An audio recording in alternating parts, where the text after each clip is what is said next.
All right, here we go with another episode of the Big League podcast. We're doing a preseason, post start of the season preview here of the Fire Conference this time.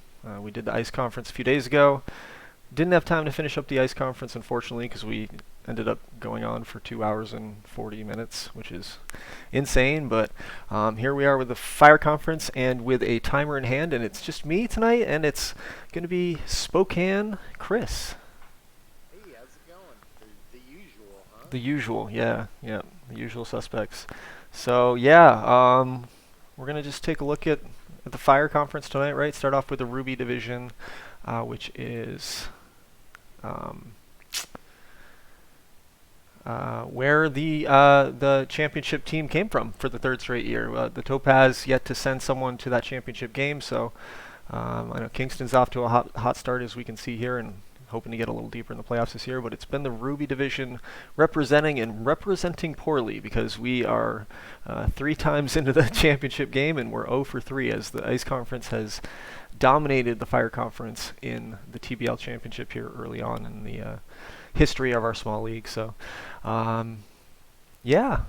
What do you think about what's happened here so far, Chris? In the season? Yeah, No, in the I season. don't want to talk about it too much, and I don't think it's go well, but we'll ride with it, I guess. Keep going, baby. Yeah. Well, I'll tell you. I know exactly how it's called Lady Luck. You've been lucky so far. You're gonna come back down to earth. But that's just me teasing you. You never know what's gonna happen. We were talking about your team offline a little bit ago, and you do have some really nice pieces. So we'll get to you eventually, though, because we respect preseason or post the last season's order, and I think our division champions were. Do you remember? Golden State? Golden State. That is right. Golden State snuck up there in the end after San Diego really kind of ran the division most of the year in a surprise. Kind of a surprise domination by San Diego most of the year, and then Golden State stayed strong and stayed steady, and then had a really good end of the season. Yeah, let's take a look at Golden State and see what they got going on into this season.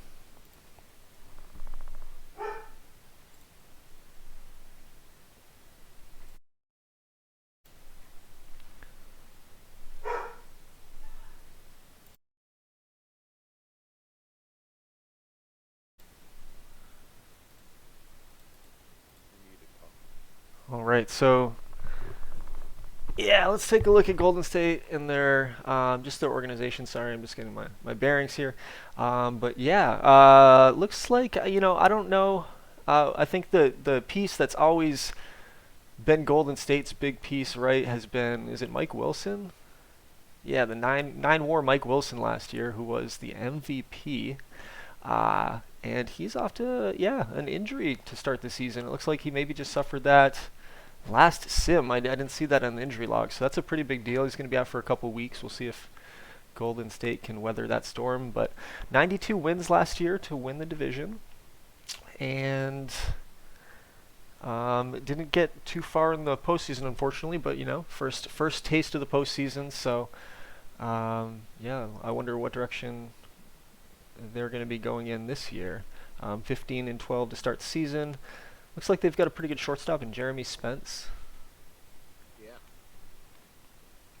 And that's a signing from Philadelphia, so trying to address maybe, I don't know, defense. Although I always like my shortstops to kind of have better range than this. I don't know about you. He's got really good bars, but 60 range can sometimes not get it done. I like the infield air. It really helps. I'll take that 60. I'd take that all day. But, He's off to a slow start defensively at shortstop, that's for sure. Has he never put up good positive zone rating at shortstop? I mean, -4 is not terrible, right? He was pretty average last year, and again, just off to a slow start this year. 2001, though.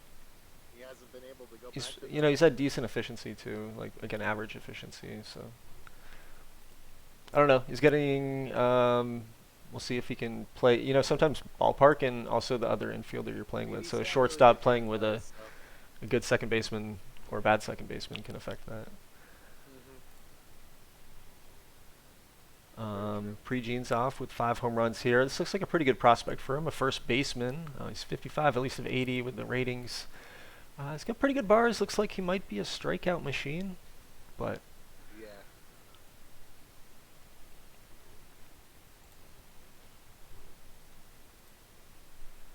Not bad splits, but definitely yeah. better against, was it righties? Oh, I didn't see that. Yep, yeah, which is a good thing, right? Most guys Yeah. are righties. Um, we got Corey.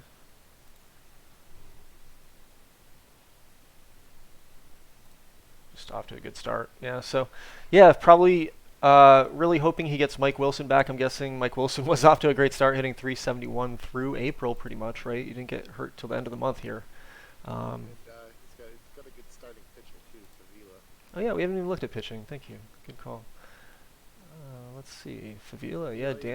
Danny Favila. Yeah, he's been pretty solid his last few years for sure. He's got a ton of pitches, 6 pitches, and they're all pretty good. I mean, even the changeup kind of came in, right? A 45 changeup. I'll take it. Fan favorite. So yeah, this is a nice guy. I always like to look at the contract screen, right? Oh, this is me.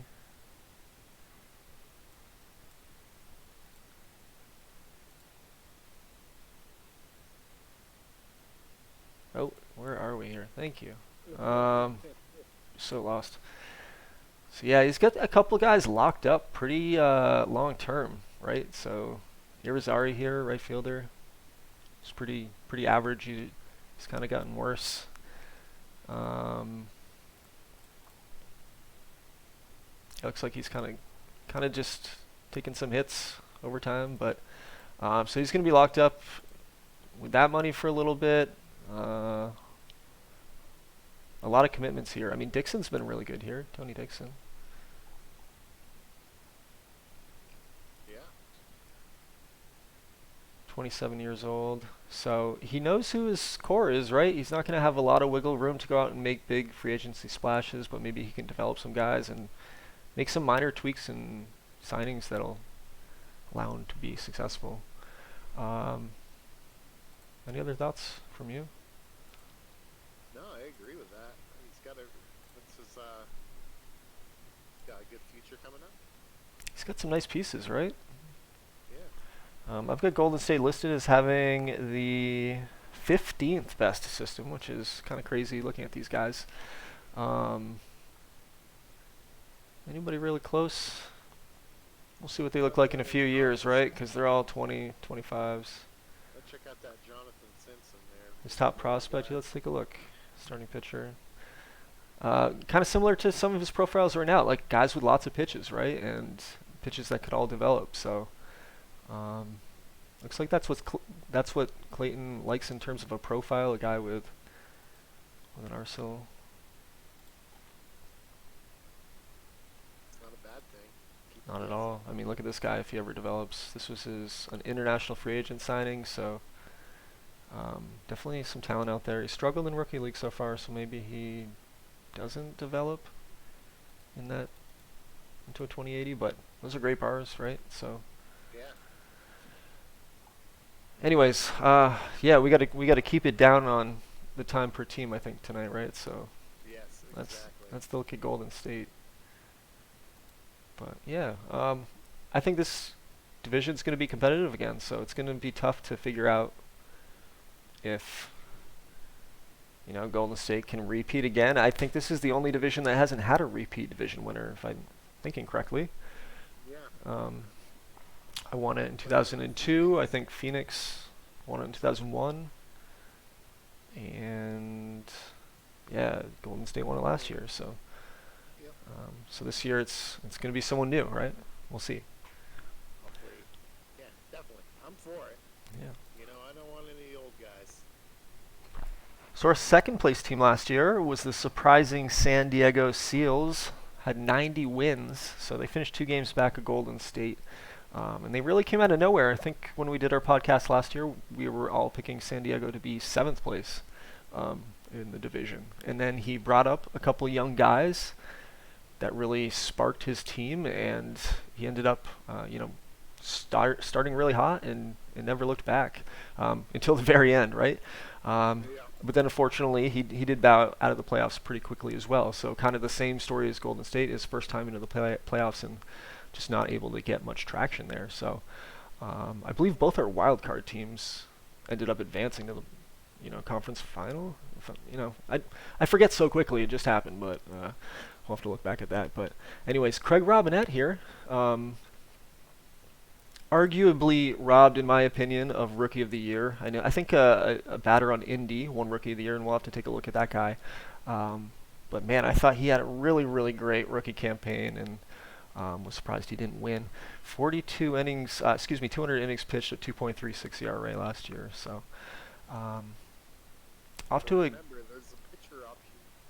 there is a pitcher button. Yeah, I think people forget because it's I get to look at the ballots, and it's not just that he lost the vote. It's like he wasn't on the ballot of like 10 people. Like he wasn't in the top 5. So just makes me think people are maybe forgetting to check that pitchers tab.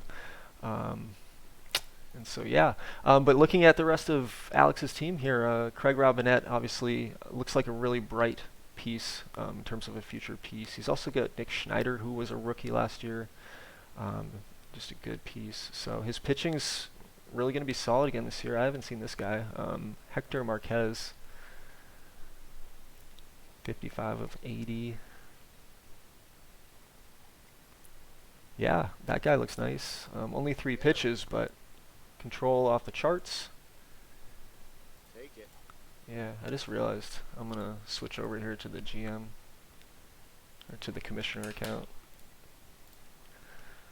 Giving away my scouting report on everybody. All right, where were we? Golden State.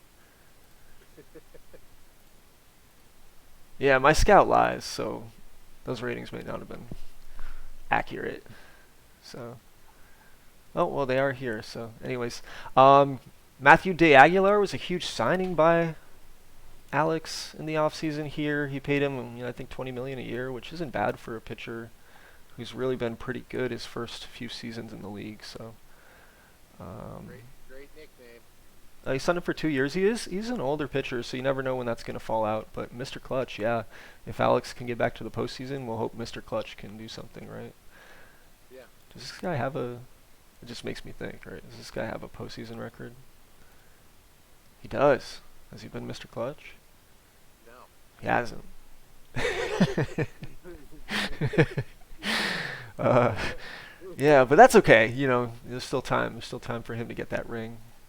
Time to get that earn that nickname, I guess. Yeah. So yeah, his pitching's solid, and his pitching's been off to a hot start this year. He is 13 and 13, so he's been off to kind of a mediocre start. His hitting doesn't look like it's been doing great yet this year. I think he also went out to sign Chris Mills here from Indy, who also traded for him, I think, with Phoenix. Is that what happened here? No, Boston and Phoenix exchanged him. He became a free agent. Indy signed him for a 2-year contract. He opted out, became a free agent again, and now he is a SEAL. So Chris Mills playing for several teams early in his career already. 4 teams already here in our 4th season of existence. Yeah, we'll see if he can fill that hole. Yeah. That's what she said, Paul. Sorry. What are your Caleb Brumleaf too? Like this is now his 3rd season. Man. Feels like he should be better than he is. I don't know. He's kind of disappointing. Losing your audio, Paul.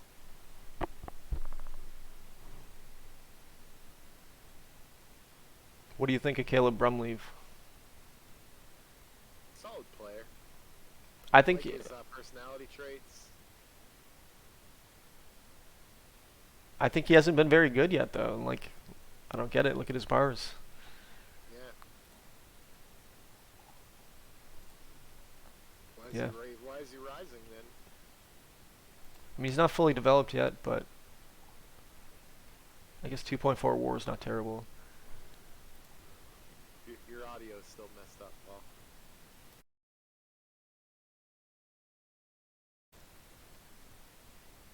What's going on with my audio? Super low. Very, very quiet. All right. I don't know. Who else? Is there anybody else on this team that you want to look at? Um,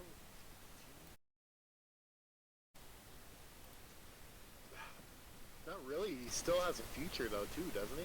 Still got the number 14 pick over OSA rank. Um, yeah, I think he does. I think he's got the number 5 system right now. So, is that better on the audio? No. No, it's still down low. Hmm.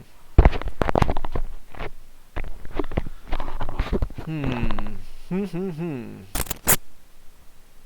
Being honest. Testing. Testing. No. You're in, but like it's okay. Volume got turned down on me. That's weird. I didn't touch anything, so. All right, sounds better now. Okay. Well, we'll go with that. Um.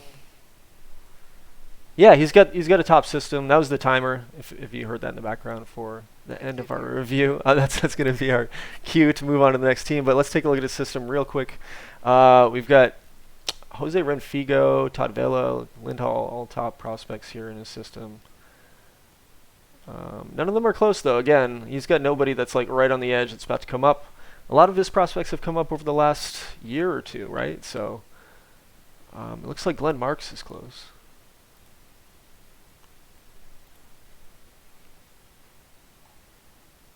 And he's up. It looks like he's played some games up at the major league level. So Glenn Marks is pretty good. So he's got a catcher coming up, but the rest of them are just developing prospects still. Yeah. Cool. Who's next? Third place was that Phoenix. I think it was actually San Antonio. San Antonio had 88 wins last year. Yep, and they've made the postseason 3 straight seasons. So they've been competitive all 3 years, and they lost in the big league championship last year. So they made a wild card run all the way to the end until they met their fate against the Atlanta Smashers. Off to a great start already this season, Norm Soto, and he's really been their piece to build around. Had your wife. Great nickname, absolutely great nickname, and just a great bat, right? Must have been injured last year. 4.2 WAR, 110 games, Yeah. out for a couple weeks, 5 weeks and total. then maybe a rehab assignment.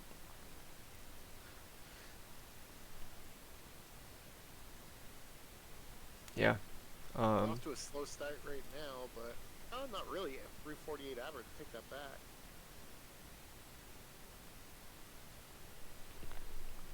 Looks like San Antonio's off to a slow start right now.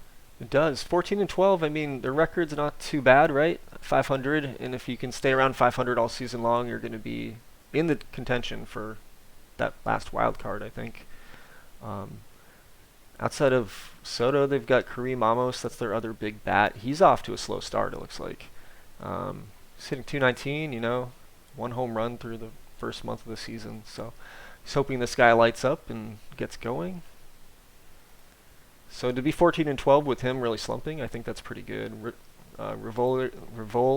Lorio uh, is on pace to have a great season. Wow.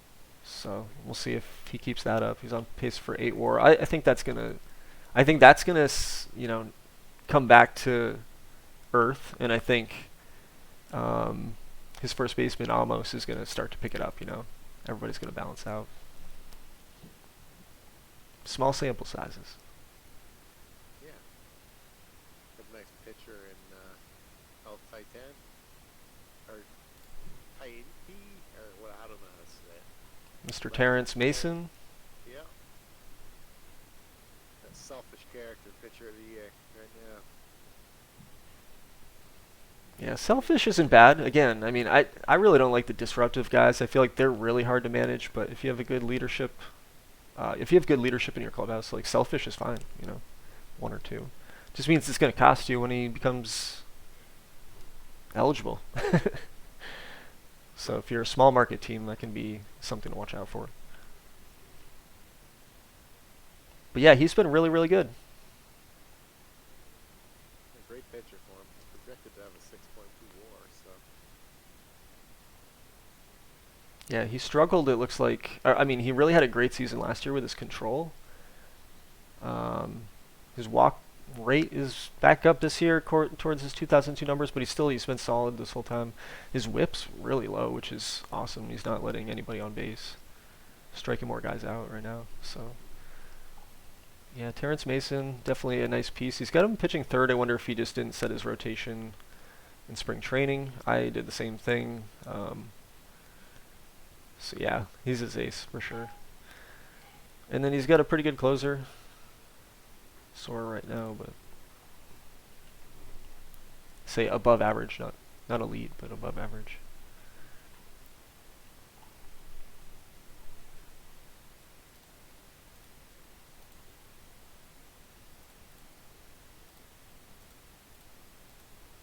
what are we doing for Um, time, Paul?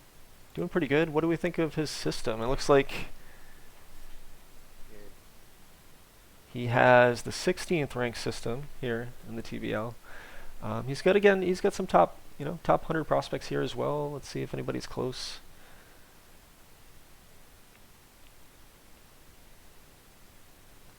I mean, it looks like Andrew Ruggieri might be up soon. I don't really see anybody else. So again, a lot of guys that are far away, uh, and we'll see if they actually meet their potential, right? So yeah.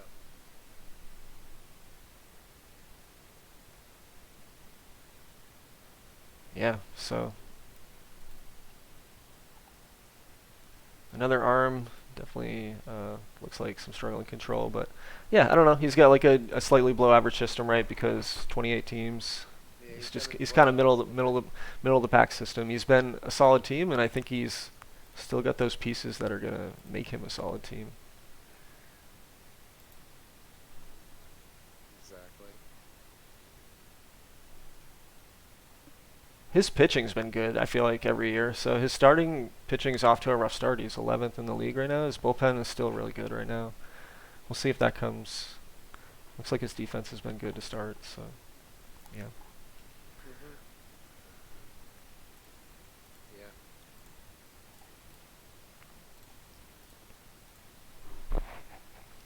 So fourth place, I think, in the Ruby division last year was the Vancouver Vandals.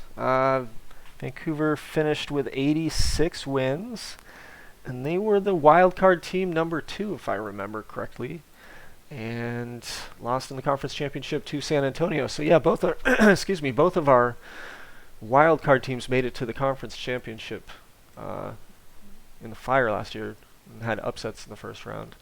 Of course, this team is led by Andy Kerrigan, the ace of the Vandals and probably the best pitcher in the league, since he has 3 Pitcher of the Year awards. Um, yeah, yeah, he's been the guy in the Fire Conference and comparably maybe in the entire big league. And he's only 24. He is only 24. Yeah, that is insane. That is insane. So I think he's going to have some competition. There's a lot of good young pitchers in the league now. But you can't argue with what he's done his first 3 seasons, and now he's off to a slow start this year. So maybe this is the year someone catches him.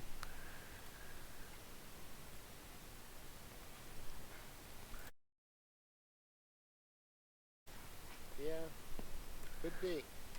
It's crazy to see him not developed and have pitcher of the year. Look at the 258 innings pitched last year. He hit the 300 strikeout mark, which is impressive. But 258 innings, that's insane. Workhorse. Yeah, 34 starts. So I wonder what that averages out to be. Someone can do the math. 34. Yeah, that's a lot of games. 34. It is. I mean, it definitely means he was trying to get him a couple extra starts. It sounds like, Maybe by just like reorganize, like if he had that 6 day of rest instead of giving it to him, he threw him on 5. But I guess if you're in a playoff chase with a bunch of other teams and you've got Andy Kerrigan, you throw him as many times as you can, right? Yeah, off to a slow start this year. As is Vancouver. As is Vancouver. Vancouver, we actually didn't even, yeah, we didn't even address that. So Vancouver is off to a very slow start, 7-20. They've got a 1-game win streak, but they had, and I get to see this live as we sim. They had a 10-game losing streak in the middle of their season already. Yeah, just look at that. They went into Spokane and got swept in 4 games, and then couldn't right the ship at home. They lost, yeah, a lot of games in a row, more than 10 maybe. How many is that? 1, 2, 3, 4, 5, 6, 7, 8, 9, 10, 11, 12. They lost 13 straight games. That is brutal. Wow. Yeah. So that is a rough start to your season. A lot of one-run losses. Is there? A lot of injuries Yeah. too. 2 against me.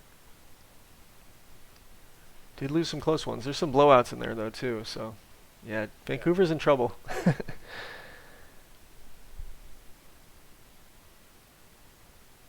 They don't have really that big bat that some of the other teams do. You know what I mean?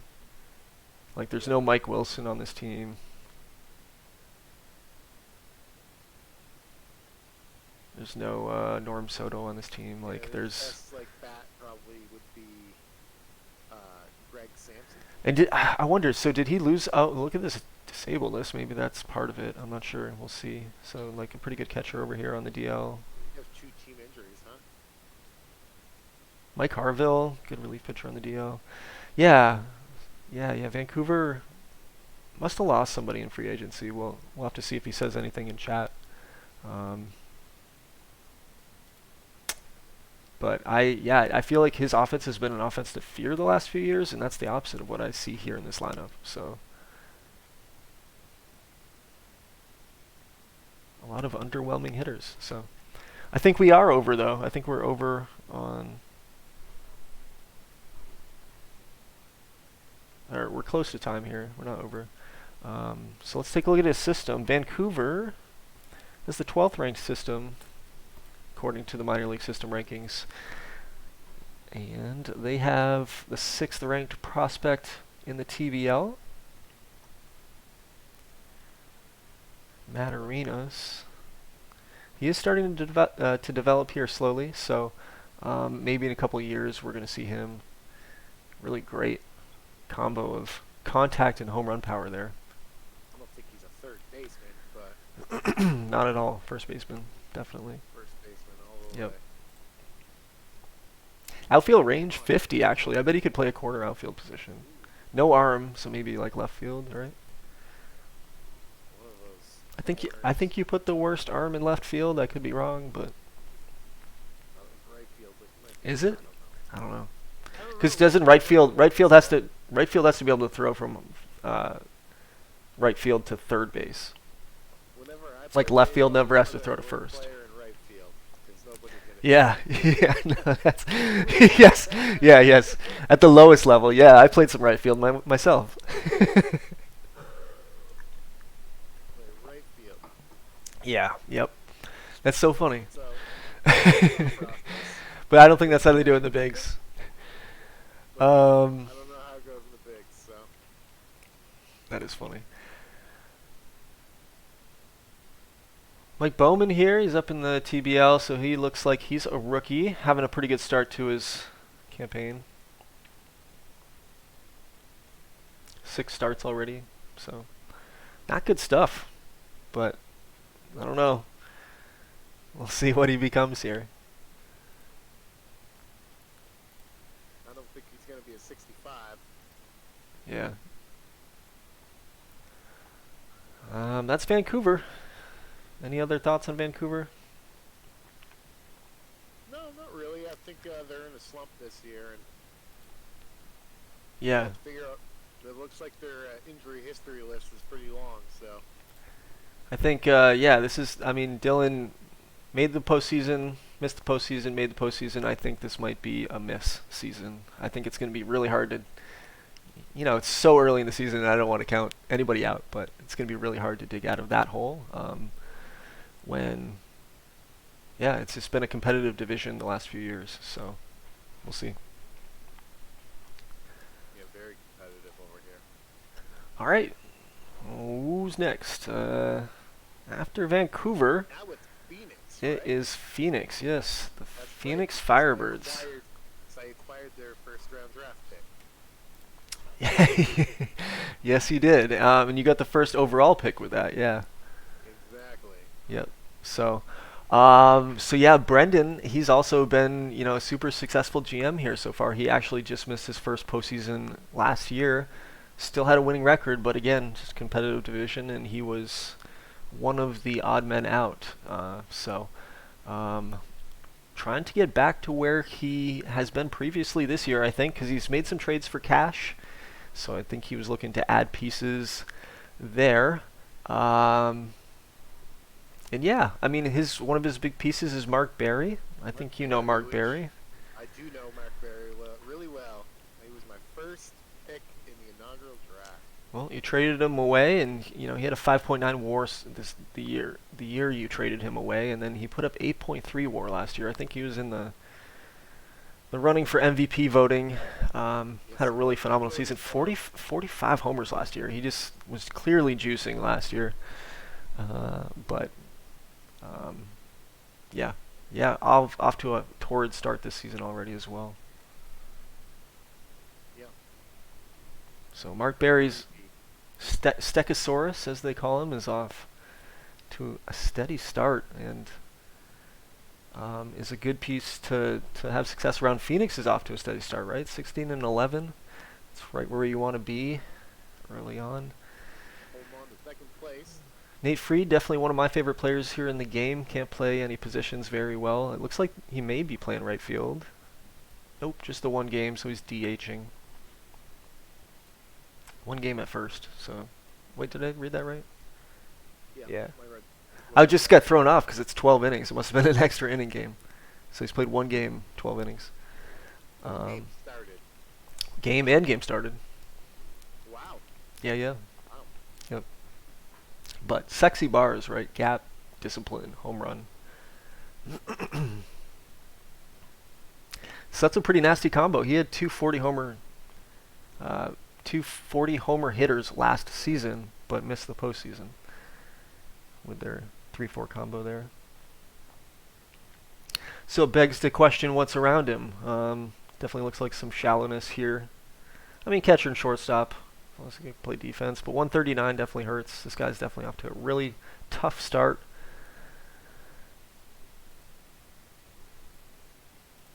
Matt Smith here.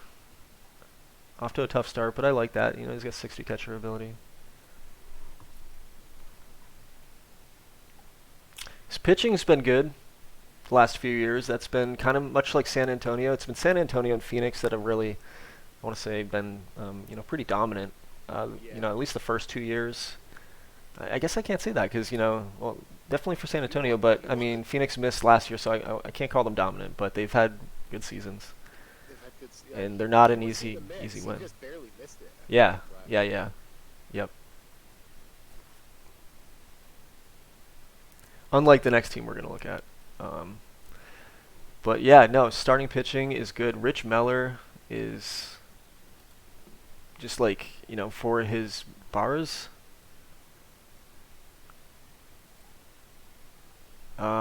He's just been so good here for Phoenix, and I feel like Phoenix is in a pitcher's park.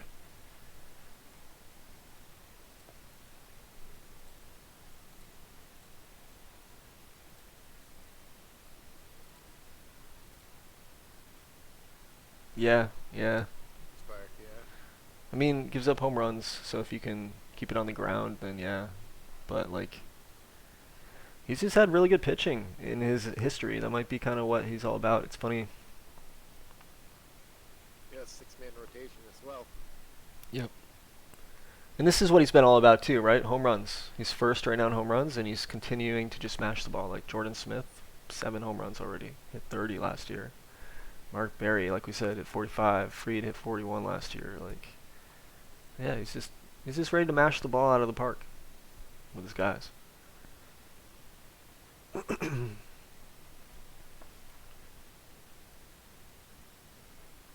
Good lineup, dangerous lineup.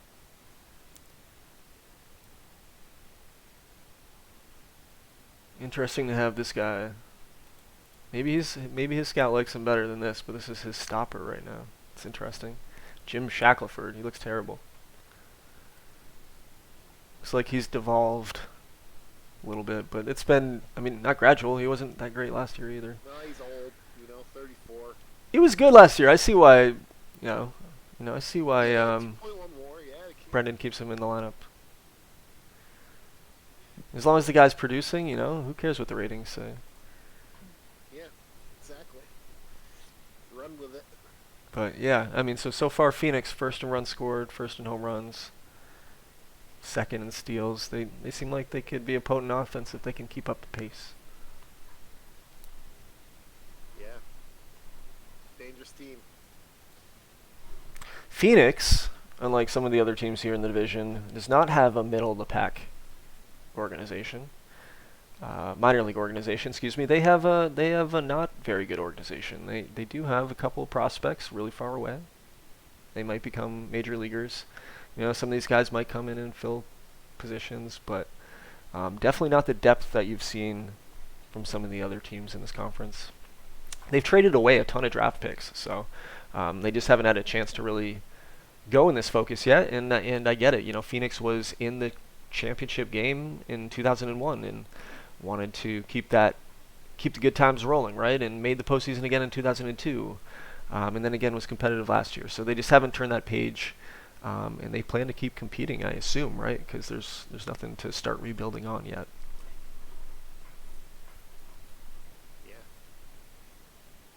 I mean, if he's winning, run with it. Any other thoughts on Phoenix or anybody on That's Phoenix? a really good team. It looks like they're the competition this year, so.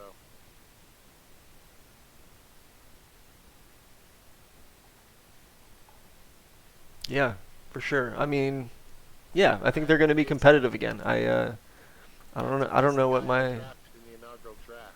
I don't know what my final It's verdict really is tough. yet. It's really tough for me. I really loved Mark Berry, so it's tough to see him there. But oh well. Yeah, I see. That's something I can never do. Let's talk about that. Man, I would never trade a star. You must have got a good package. I don't even remember what you got for him, Well, but it's got the first round pick of the draft. you did get the 1-1. Yeah, I guess that is pretty justifiable. For him, so I mean that makes it like somewhat worth it for me, I guess, that I got the chance to choose maybe an all-star. Yeah, that's so I can't give you shit, but like and he's 33. I guess that's acceptable too. But like I can never trade like a generational star like Mark Berry might be. I mean, if he had a full length career and if we didn't start him at 30, this guy could have been a great. I think, but I traded him 2 years ago too. So when I traded him 2 years ago, I also got the last year's second round pick, and I got his second baseman Hymas from him as well. So it was one of those like, we'll see what I'm just gonna make my own decision. I wasn't winning. Yeah. My team, I understood. No, I what hear my you. team was, so I think I had to sell Yeah. my pieces. Man, I would just take my offer from Phoenix though. This I shouldn't give away my tendencies, but man, I would just take like an offer and I would just try to sell it to anybody else in the other three divisions at the same price. It's like, hey, Phoenix wants to give me this. I'll give it to you for a little less, but about the same. So I don't. So you're just saying nothing. I think it's just because growing up a Red Sox fan, you just like, oh man, could never deal with the Yankees, So I just yeah. Interdivision trading to me is taboo. Unless your team is a dumpster fire, and you kind of have been the last few years, so actually kind of get it from that sense too.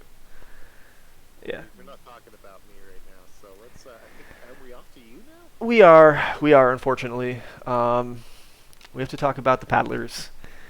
Yeah. What about them Paddlers? I mean, they're a successful team. They Last couple years. yeah, I mean, so same trajectory as Phoenix. I competed pretty heavily. I won the division in 2002, competed pretty heavily, and then, but not as good as Phoenix though. well, I literally actually finished with the same record as Phoenix last year. And we've both been to a championship game and lost. So you could say I'm very identical to Phoenix so far. Um, I agree. Agreed. Phoenix ended the season on a 5-game losing streak, and I ended it on a 5-game winning streak. So the truth of the matter is, I was never in contention, and Phoenix kind of fell apart down the stretch. So we both got to very different paths to getting to the same record at the end of the season. Um, but yeah, looking at my team, I mean, my two guys are no secret. Ben Blackwell, 32 years old, is my stud, and I gave him a big extension. We haven't been looking at contracts as much as I wanted to, but we'll look at Blackwell because I give him a shitload of money, but I think he's worth it. So, gonna pay him through his 30s. Hope he continues to be the guy for me. And then we got Phil Crawhorn, who, if he can stay healthy, I've got him on rehab right now, down in Honolulu. That's my other boy, who's supposed to be really good at hitting. Where'd we go? Well, I can't find him. You're Um, here we go. Thank you. So yeah, we'll see if he can continue to hit. He's getting up there in age, 38 years old. Got him for 2 more years at least. Um, Guys, old dirt. If Yeah. he hits like he hits, keep him up. so both times he's gotten injured though. He's been injured twice, and he comes off the disabled list and hits like 100 for like 2 months.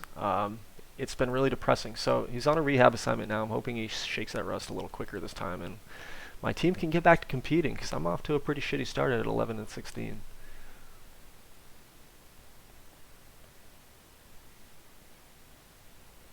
Yeah. This has been my favorite player who's kind of produced the last few years. 2.5 is, not bad. From a guy I just, don't expect a ton from, but he's been good, right? He's on pace for almost 5 WAR so far this season. Probably won't stay up at that pace, but No. just one of those unsung hero kind of guys on my team. And then, of course, I'm going to mention him every podcast until he retires. Andy Hensley, knuckleballer. Gotta love it, right? He's been solid enough to be a 40 overall and just, pitch well enough that I can't take him out of my rotation. Well, you gotta keep that knuckleball. Keep Tim Wakefield in our memories. I hope you remember Mr. Andy Hensley. I believe threw a no-hitter last year. I got to check Herb's history corner for that, but I threw a no-hitter against the Seals with somebody, and I think it was Hensley that threw it. It'll tell history, right? History. It'll tell you if you ever got it. No, I guess I'm thinking of somebody else. Oh no, here it is. No-hitter. No-hitter against the Seals. So he's had some 10. Well, He's had some 10+ strikeout games, so. I love this dude, and I will continue to sign him for the $800,000 a year he's asking for because he's terrible. He throws 89 to 91 miles per hour, and he gives me everything I need. that is So. crazy. At 40 over 40, is throwing a no-hitter. Look at this dude so far this year. 7 innings consistently, like 7+. I mean, he's given up runs, but he is a Tim Wakefield, and rip Tim Wakefield as a Red Sox fan. Yes, I agree. But damn, dude, yeah, I love this guy, Andy Hensley, and he's 27, and I hope he's a paddler for life.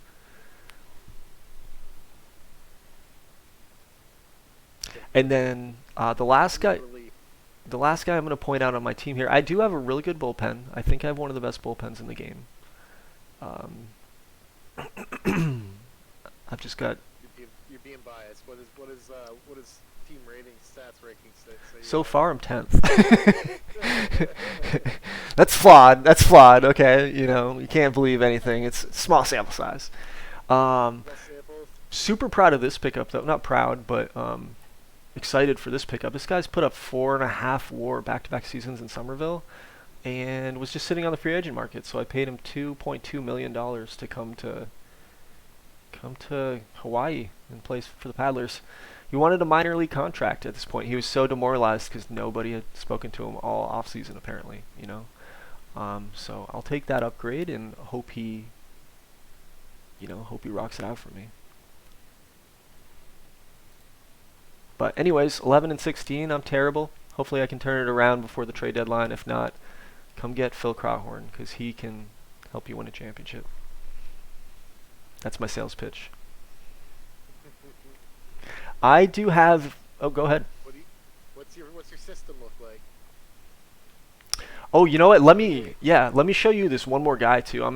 This isn't an amazing pickup. He's pitched pretty well so far this season, but I want to show you this guy because he pitched on Huron, and he must be the major league leader. Excuse me, the big league leader in losses. Losses. Yeah, look at that. He's had 220 loss seasons and a 19 loss season, and this is the same thing. He's pitching 36 times a year. Like, that's more than Andy Kerrigan that we were making fun of.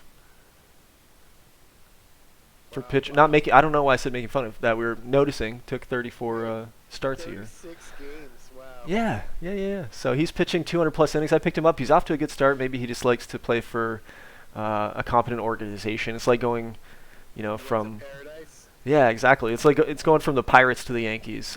I'm not the Yankees, but it's just. Called yourself the Yankee. Yeah. Well, you do have fans And Michael is probably going to be furious that I'm saying that because we got a completely new GM in Huron. They've got a new regime here. It's like going from the Washington Commanders to the Washington Commanders, right?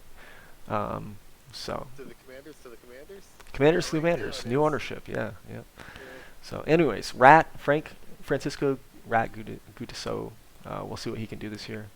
And yeah, we'll look at my system real quick. I have the 6th ranked system in the league, so I have tried to maintain that a little bit. I have some money in my development budget for sure, which definitely hurts, carrying salary. But Austin Ridley has popped out of nowhere for me. I'm super psyched about this guy. He's getting close. He's just going to be, in our league, that's definitely serviceable in terms of bars. But everybody else is pretty far away. I've got no one right on the cusp. So. Got a lot of replacement, like a lot of options for replacements as the future comes. I do. Yeah, I've got 18 guys in the top 500, so I have a deep system. Yeah, no one really blows me away in my system, to be honest. I've got some good pitchers. So anyways, yeah, that's me. I don't want to go on too long. I probably went on a little long for me, but that's okay. I put in the effort for the podcast. I could take a little me time. Yeah, so that's the Paddlers. And then I think that leaves one team, which is podcast guy number 2. So I finished last year, didn't I? You did finish last. Yeah. Oh, that's rough. Yeah, you've yet to make the playoffs. Yet to make the playoffs. But this might be the year. This could be the year. Who knows? Yeah. Get to the other side. It's tough in a division like this. It is. It's been competitive. So I feel like the first season you hung around 500 for most of the season, and then it just kind of like, you were never in it, but you were never like so far back. And yeah, then it was like close, but like I think at the end of it, I decided it's time to sell or trade pieces, and yeah, yep. move things along. I feel like year 2 started competitive, and then you faded hard, and then I think year 3 you just kind of were out of it. I think I lost in the beginning of this front half of the our first couple sims, and then the second sim right before I decided to sell, I got hot, and I was like, do I sell? And I was like, no, I sell. I think I just knew it in my heart to sell. So let's talk about one thing. You've got $37 million. What's going on there? Well, I have 4 first-round draft picks this year. I don't know how much it's going to cost me to pay for this draft I got coming up. Yeah. So I did put out some offers, but I was kind of saving money for that. I did put money offers out there, so don't be putting any hate on me. I'm just looking. So yeah, you've got some money out for your draft budget too, $4 million, but you probably will need a little more money. But yeah, you should now that you've seen what your team can do through a month, I would encourage you to Oh yeah, I'm gonna look. get injured and fall in the standings. I'm not playing all my cards, but some have to be made out. So Yeah. can't be putting everything out there. Yeah. I feel like you didn't hear my advice, but that's okay. I Okay. Yeah. But yeah, no, I think my team is doing well. It was predicted well after, I think I saw the first preseason prediction and it had me finishing last place again with like a 55 wins, and then I think I looked at the last one and it had me ranked at third place or third in the division. I was like, wow, what's going on? And when I was really setting up my lineup, is when I really was noticing that my young guys, my future, that that I stuck so hard at the beginning of the couple of years, and they're starting to perform for me. So like, Yeah. I have like people like Nick Ventress hitting 292. He hasn't hit a not a homer yet, but 292 and being a guy that's in his rookie year. Yep. Somebody Ventress. tried somebody tried sniping him last year from me on the should we call it the Rule 5 draft, I believe. He was under 22, so you couldn't take him. Ventress looks okay. He does look okay, but I'm giving him a go.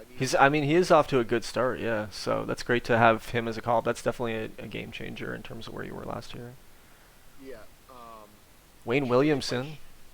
Wayne Williamson is another rookie for me who's just absolutely killing it. Yeah, I mean, he was nasty in the minor leagues. He looks like he has a pretty good future coming up. You can't look at, as I mentioned in the other podcast, hopefully people caught that note. Don't look at statistics too much. We're kind of recalcing those. I had the settings set a little high, so it kind of looks like the minor league hitters are on steroids right now. But you can kind of just like adjust in your mind. If a guy's hitting 450, he's still pretty fucking good, right? He's just not 450 good. Wow, I didn't realize he was hitting 450. Yeah, he's probably hitting like 300 something, a high 300 something. After I adjust the settings. So, anyways, again, Wayne Williamson looks really good though. This guy's super quick, super good personality. I think, right? Great personality, loyal, adaptable, work ethic, and intelligence. Like, he's probably going to be. I don't know what he's going to be. He was the fourth. He was your fourth overall pick just in 2002. That's crazy quick. Crazy quick, crazy fast. He's ready to go. Yeah. Look at that. Like it basically happened this year, huh? Yeah, I put him in. I think I was gonna give him a go last year, but I was like, that's too young. Give him one more year. And this is why people talk about drafting college level players too, right? Because he was 21 when you drafted him, and yes, now he's 23 and he's a stud. Yeah, he's a stud. He's really fast and outfielder. I don't know what I have him playing. I forget if I have him playing center field or not. Playing right field. Yeah. I mean, so you got him, super speed. You have a ton of speed, right? So you have him and Ventress, and they're both super young. I don't like Ventress as much. Again, he's unmotivated. He's fucking 23 years old. That's not good. That's not good. He's overslept on occasion. He sounds like me. Give me a fucking break. Like, this guy is a major league. This guy's a major league player. He needs to have his shit in the clubhouse and ready to go. So, He's just unmotivated. You need somebody like Wayne Williamson to get him going. I like Juan Arroyo, but it looks like he's not starting for you. He's injured. Oh, is he now? Oh, okay, I don't see that. He must have just uninjured himself. He's not on this file. But Nope, no, he's not injured. But so he's 25 and he's technically a rookie this year. He's never played before. Oh yeah, he's where is he? He's got good potential. So he can hit lefties really well too. So you've got a lot of good, young bats, for sure.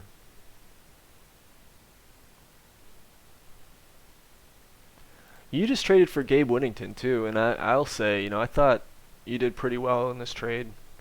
He really wanted my shortstop, so we exchanged for shortstops for a first-round pick. So Yeah. As we talked about having money for draft picks coming up, like I had 4 first-round draft picks and this coming up for draft, so. Whittington's definitely been disappointing the last few years in Kingston. Like, he was Yeah. a liability, and 2002, and he was subpar in 2003. But I don't know. I definitely like his profile in terms of just a defensive shortstop. And you said you got a first round pick for that, right? I did. Yeah, that's pretty good. Which I believe made it back-to-back first-round draft picks. So Yep. I had him in New York. I traded with Kingston Hmm. for that one. So And looking at your pitching, I mean, you've got a lot of young pitchers too, right? yeah, Corey Nelson has stepped up to the plate. He's another rookie. Look at him. He's 22. Wow, he's been really good so far. He was ready to. He said he was ready to go after spring training, and he was better than any other option I had. You drafted him last year. This was your 7th pick last year. Yeah, he was ready to go. So That is crazy. That's quick. just boom, boom, boom. Did you draft him as a 20 or a 35? Do you remember what he was at the 1-7? He must have been a 20. He was. Because it looks like that's a dev report from 6-8, right? So that's after we load them in. So he dev'd up right away for you. Like right after you got him. Yeah. Or maybe even like during signing period. But that's fucking, that's crazy. I mean, he's obviously got a long ways to go in terms of development. His control sucks. So you got to keep an eye on that. But he's pitched really, really well. What can you say? Pitched very well. He's just on fire. Lost the last game he played, but I mean, Yeah, I think he's doing a follower trick. Is what I got him set up to. I might put him up straight going. yep. But Ledlow came back from injury. This Scott Kinney he's played last year. He was ready, good to go last year, and he's killing it again for me this year. you said Ledlow? Ledlow, I don't think he's off. Oh, sorry. Did you say Kinney or Ledlow? I missed. Kinney and Ledlow. Okay, so yeah, Kinney looks great. This is going to be his second season. He's off to a tremendous start as well. Your whole pitching staff is really. I mean, you look like I don't even know where you came from, honestly. Like with these pitchers, like you look like a super dangerous team. Except for your bullpen, kind of looks like hot garbage. The bullpen's very scary. Let's not look at that. Don't look at that. Hole. Ooh. Well, a lot of E's. All right. GMs that are playing Spokane need to set their lineups to take a lot of pitches, because once you get out of this starting rotation here, there might be some opportunity in there. I mean, your closer is pitching really well. Your setup man is pitching way over his head right now, because look at those even pass stats. So, yeah, we'll see. We'll see if you hang on. A lot of young people. This could kind of be like San Diego last year. So San Diego signed some veterans and then just happened to bring up some young guys, and it was like a really great combo. And now he's kind of pushed to go all in here, or he's signed some additional guys to, make a run. You feel like, I feel like you're kind of following that model, in a sense where I don't think you signed anybody because you got all that money available, but your young guys are up and you're ready to lean on them to kind of start that future push. I believe I signed that closer. Oh, did you? Hatcher? Yeah. Oh, you did, yep. So you tried to make some improvement there to the bullpen? I tried making some improvement, but I was doing my best. I don't know how much this draft's going to cost me, so. Yeah. I did what I could. It is funny. Oh, sorry, go ahead. I'm sorry, didn't mean to cut you off. Just did what I could with my money, and I will see what's going on. And got halfway through, so, I'm going to have a lot of capital to spend here, so. Yep. I do have a system still, so, Yep. It's not going to be as tremendous as the other ones, as we're probably going a little overboard on my team. Yeah, for sure. Because, that's okay. Yeah. I went from worst to first, so. Exactly. There's some interesting shit here, like some players we haven't seen before. So I think right now we have household names starting to form in this league, like Andy Kerrigan. People know who that is. Like people know who DJ Marksberry is on the other side, right? Like there's certain names that I think most of the GMs are starting to learn, and pretty soon some of these guys are going to come up and be big names. Yeah, Marcelo Bland. Yeah, exactly. Yeah. Exactly. So. Anyways, looking at your system, right here, your system's going to take a dive. You're ranked 11th, but these guys are about to come off the board, and Williamson and Nelson. That guy's going to stay there. Yeah, but you've got some other pieces, and again, I don't know if we've already said it on the draft. You've had don't know if we've said it on the podcast, but you have 4 first-round picks that are about to hit the system here. So hopefully you didn't fuck those up, and you're going to have a bunch of good prospects being infused back into your system as these guys come onto your team here. I believe Steve Nichols too, that second baseman. I believe he's on the squatches as well right now. Yeah, you can see over here. So. Yeah. Yep. A lot of these guys are Daniels, Arroyo. So you've got 1, 2, 3, 5 of these guys are about to come off the board. So. Yep. Got a lot of guys coming off, but. Yep. And yeah. I think that's the division. So I think we should, we're about an hour into the podcast. We should do a quick evaluation of where we think our division's going to land. Take maybe just a 5-minute break and then finish up with the Topaz. Does that sound good to you? Yeah, works for me. All right, very cool. So, all right, where are we at here? With preseason predictions, or the predictions.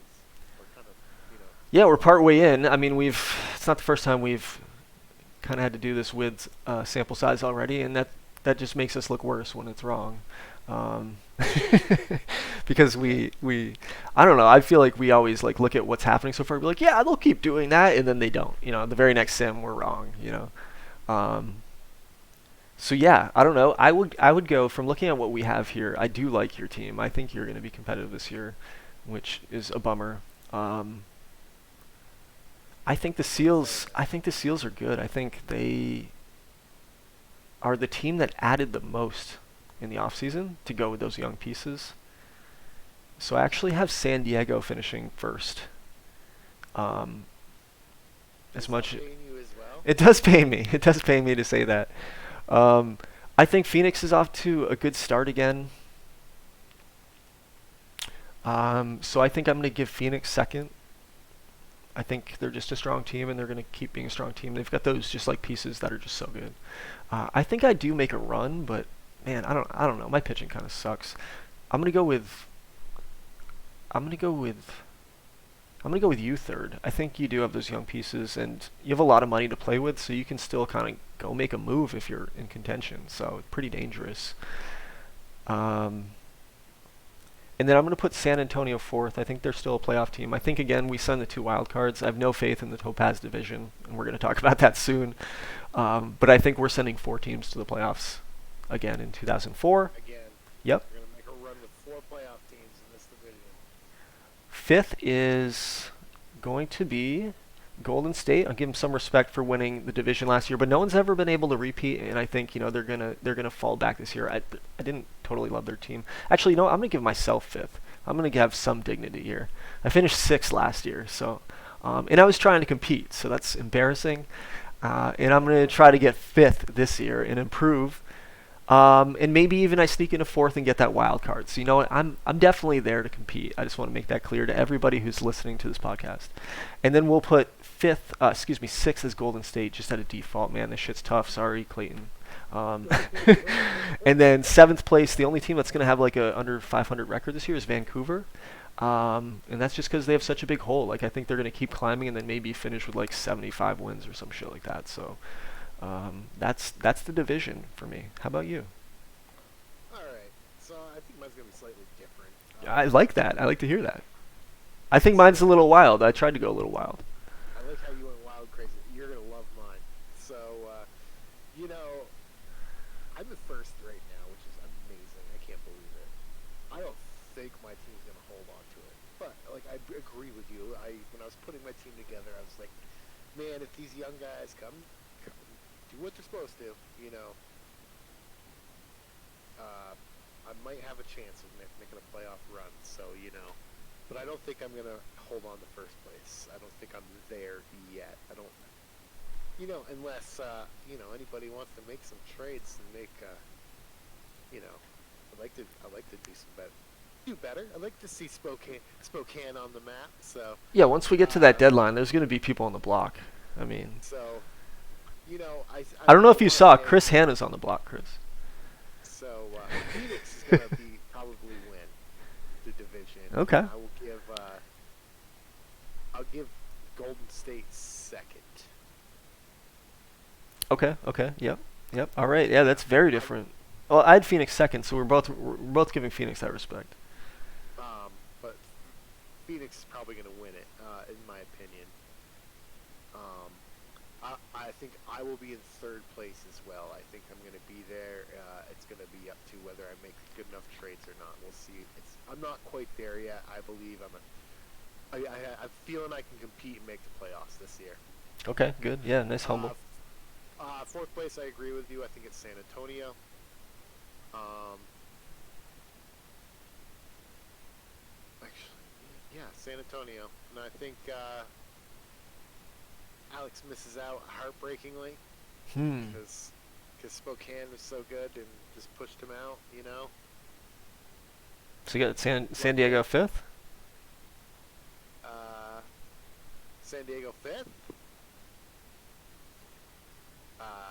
Vancouver sixth, You're dirty. Oahu in last place. That's dirty. Cellar dweller. That is dirty For right the there. next 20 years. Oh, you realize if I'm close to sixth or seventh this year, I'm gonna unload all these beautiful players that I have to teams and rebuild my system and come back stronger and more fearsome than ever. Okay. And I will say, Phoenix and San Antonio and I, we share a bond of being in the championship game and losing. But that's better than what you can say for the other four teams in the division who are striving to be as great as us three losers have been. Is Yes. that fair? Trying to get Yeah. there. I want to get my chance to lose the championship. That's the spirit. That's the spirit. Yeah. So cool. I think that was a pretty good wrap up of the Fires Ruby conference. So again, why don't we take just a couple minutes break? It's 8:25 on my clock. We'll go to 8:30. Take a break till like 8:30, and then resume here with the Topaz. Sounds good. All right. Cool. See you in a bit.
Chris. Let's keep going here with the Topaz division.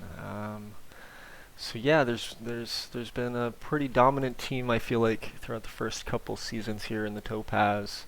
Actually, I guess you can't say that now that I'm looking. He's been dominant, but I think he had an Well, off year in 2002. he's had two good seasons, yes. But no, yeah, he had a slump back in 2002.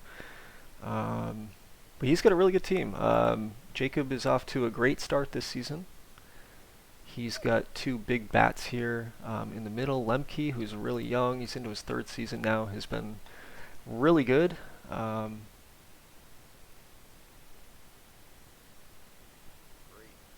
Had a really nice season last year. He's a fan favorite already at 25, which is awesome. Puts butts in seats. And then Aaron Heisler, which I thought this trade was a really great deal for Kingston. Going to be a first baseman for life, right? He's not a defensive wizard, but just I don't know, a solid home run hitting kind of guy. I like guys like this that can make contact and Yeah, he's 6 hit foot homers. so he's gonna reach out. That too, yeah. We just learned that right from our. I forget who mentioned that. Was it Dean or Jason? But One of them. yeah, yeah. So yeah, he's a tall first baseman who's gonna help the defense there. So that's cool. And those guys have kind of been carrying the lineup so far. It looks like Aponte and McGoldrick. Actually, we can't really count them out. They're both hitting 300. They're just not power guys. Ooh, sexy, right? Speed, stealing, base running. Um, yeah, he's nice. Aponte. Third round pick in 21 or 2001, excuse me. Either gonna get a hit McGoldrick too. Yep. not a lot of strikeouts, but man, I like that compilation of players, right? Have the speed on the front of the lineup. You got the cleanup guys 3 through 5 who can just blast the ball in the park. Um, Jacob was super excited to just sign Jason Gartz, who's bounced around to a couple teams now as well, I believe. Started San Diego, Lehigh, now Kingston. But Jason is also a stud and has one of the best nicknames in the game in the Todd Father. Um, just because it's so fucking random for who he is. But yeah, yeah, eye discipline. I love it. I love a guy with like really good eye discipline, and some other fill in there too as well. yeah, he's got a really good pitching too. I believe. I think Oscar Venus as well, really good pitcher for him. Yeah, his pitching has been pretty outstanding this year, right? Yeah, he's been top of the. I mean, he's been top of the Fire Conference in most statistical categories, or top three in offense and defense. So his pitching's been lights out. His bullpen like a .71 ERA through April so far. So everybody here has been performing.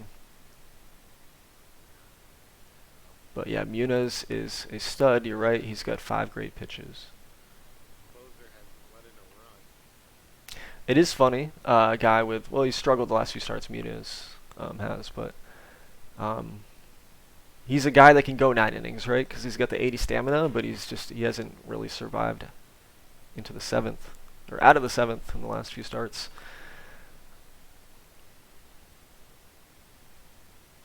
But no, yeah, really good staff, really decent hitters up and down the lineup. A little weak on the back end of the lineup, which this was the trade. So he traded for a defensive shortstop, which I totally get, because if you can shore up your defense, it makes so many other things work right in this game. Where are his? Pitching Oh, stats, thank you. by the way. Yep. Yeah, so he's an elite defender that he. Yeah, he's a really good defender. That's why I picked him up. Yep. He offered a trade for me, and he's offered Seems. to refuse. I was So gonna say, yeah, it seems to have worked out well for both your teams. yeah, Because you are now winning, and Whittingham's played a decent role in that so far,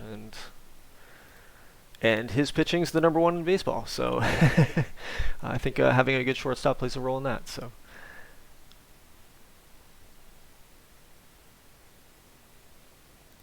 yeah, you can't argue with the trade, I guess. yep.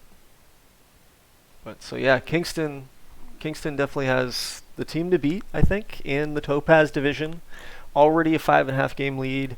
I mean, anybody can make a run, and you never know what happens with injuries. You never know if a team just goes into a slump for some strange reason, right? So anything can happen, but I think Kingston's the clear favorite. I'll say that pretty early on Favorite. in the podcast review. So yeah, do you have any other thoughts? He has the track record of being the better team in the division. So Yeah, yeah. even I mean, what his team looks like so far in the 3 seasons we had it, he's either came in first or near the bottom. yeah. So I think he's gonna lean Jacobs towards first this year.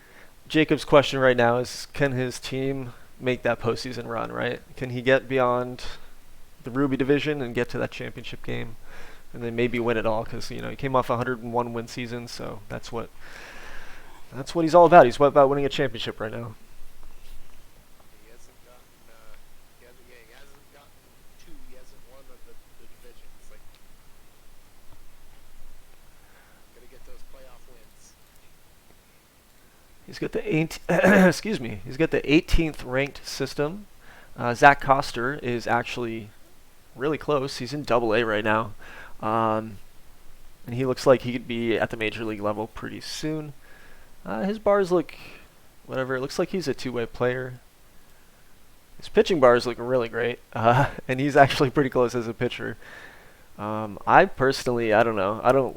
I don't think you should play someone as a two-way player once they get up to the major leagues if they're this good, because the more a guy plays, the more chance he ends up over here.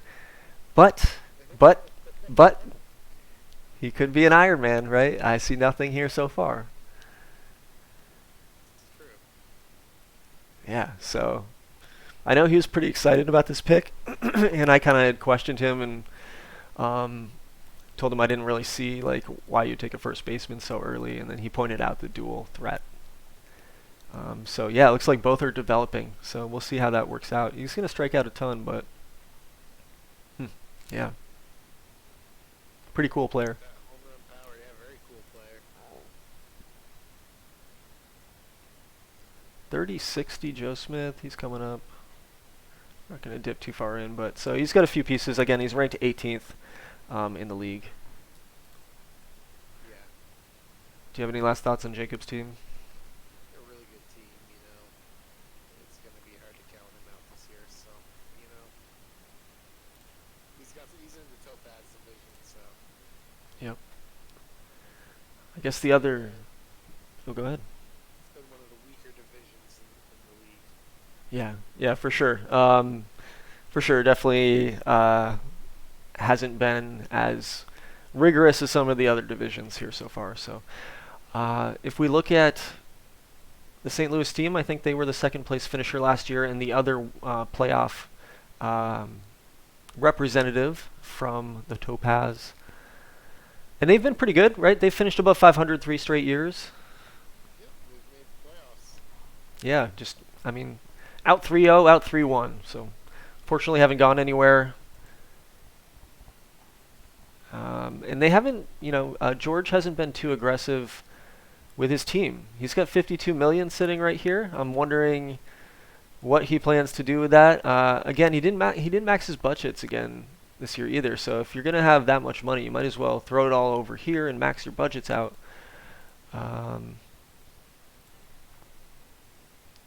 But he's continued to be competitive. I just wonder like what his team could be if he was making that next level move.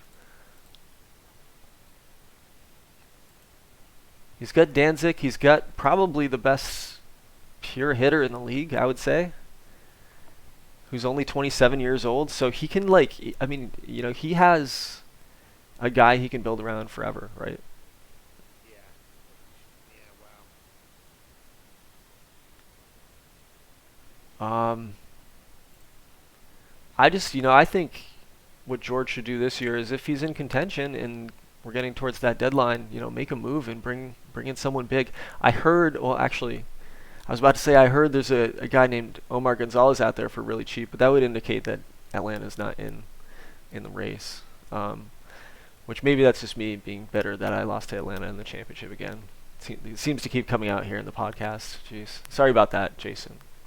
Um, but no, George, there might be some guys out there. If I were in your shoes, I would maybe go try to find someone, find where your weakness is when we hit that trade deadline, and go make a move this year and see if you can get a little deeper in the playoffs. Because if you can get through your division this year, I think you know, you're looking for how to get to that next level if you're the St. Louis team. He's got some young pitchers. The young Jesse Wilkes. Jesse Wilkes. Looks like Oh, he's yep, yeah, yeah, been in the league for a while now. yeah. Wilkes has been good. He started when he was 21. Wow.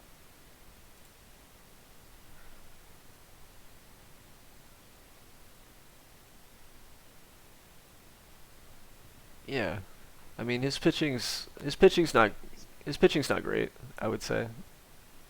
He's got I think a good 1-2. He needs to.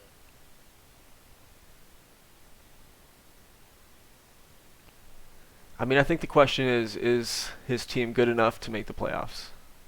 Yeah. What do you think? I mean, we haven't looked at everybody yet, so we're gonna have to. I mean, that was a rhetorical question, I guess. So just shelve that for a sec.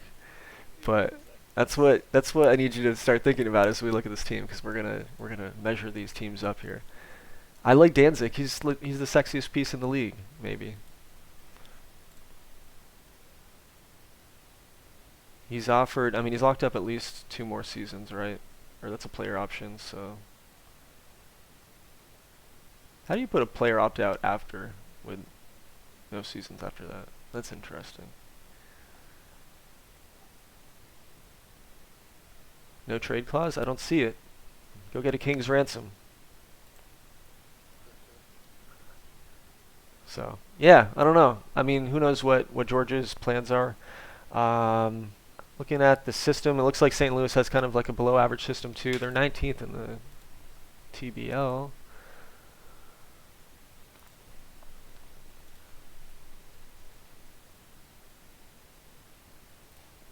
Carlos Castro is coming up close. I remember him being the 1-1 back in 2001, and I drooled over this pick. I thought he was going to be so good.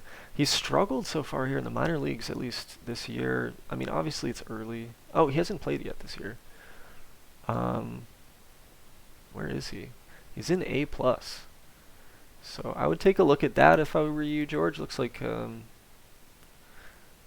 boy is, well, he's about to start this year. Maybe that's why you dropped him, but he did pretty well in Double A, and now he's in A plus. So he might be close if you want to bring him up. Might make a big impact. I think he'd instantly become one of your top few players. Yeah, I agree with that. It's been a common theme lately in this league. I'm having success with it. Run with it. Looks like, yeah, Nelson Carlos is a rookie on his team, so this guy looks like he could be okay and provide some decent innings. 8th round pick. So yeah, I mean, I can't knock a team that's made the playoffs as many times as I have. 100%. Let's just see what he can do this year. This team's pretty intertangled so far, and will he be able to My question is, he had the first make a pick in the difference? inaugural draft, correct? Right? Yeah, this is the, of course, we do have new GMs, so it's good to mention the origin story of St. Louis winning the inaugural drafts 1-1 and then winning the first season's draft 1-1 in a rare lottery of both, which was like I forget the percentage at the time, but it was like point something, like something below 1%. Yeah, Yeah, it was really nuts. yeah. So George got I think Carlos Carlo, who we just looked at, and Frank Danzig. Those were the two productions of those 1-1s. Yeah. So all right, let's move on to the next team.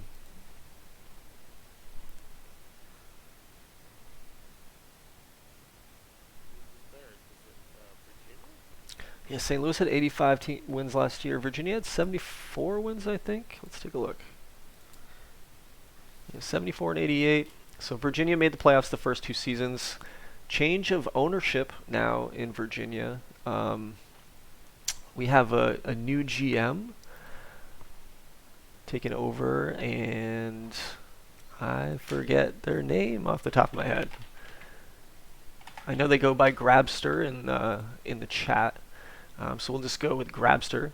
Um, but yeah, Virginia's been pretty quiet so far since joining. I'm not sure. They've done some trades, that's for sure. So they've definitely retooled their franchise a little bit. I'm not sure what their plan is, though, so we'll have to kind of dive in and see if we think he's trying to compete this year or he's trying to aim towards the future. I'm not really sure what his plans are.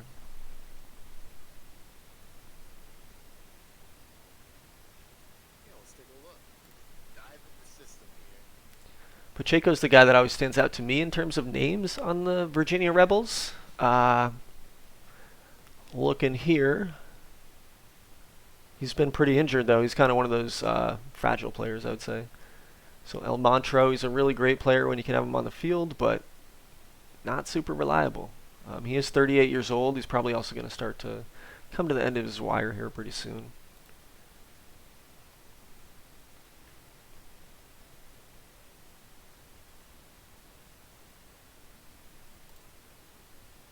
He's got some interesting players too. I think he's got Tim Creed, second baseman. Looks like he's a rookie. It's his second. Oh no, he played in 2002 as well. Another young feller. When we meet the team, he's in the top three of this. One of the top three. Yeah.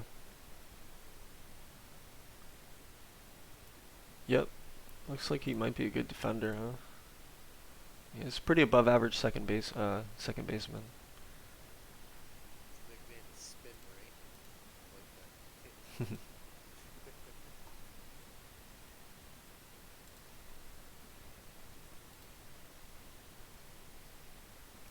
Yeah, so I mean he's got a couple bats. Pretty medium lineup, right? Nothing special right now. I think Virginia is far from what they were on their draft day in 2001. I think they're a team that is just going in the other direction. So I think it's close to rebuild time.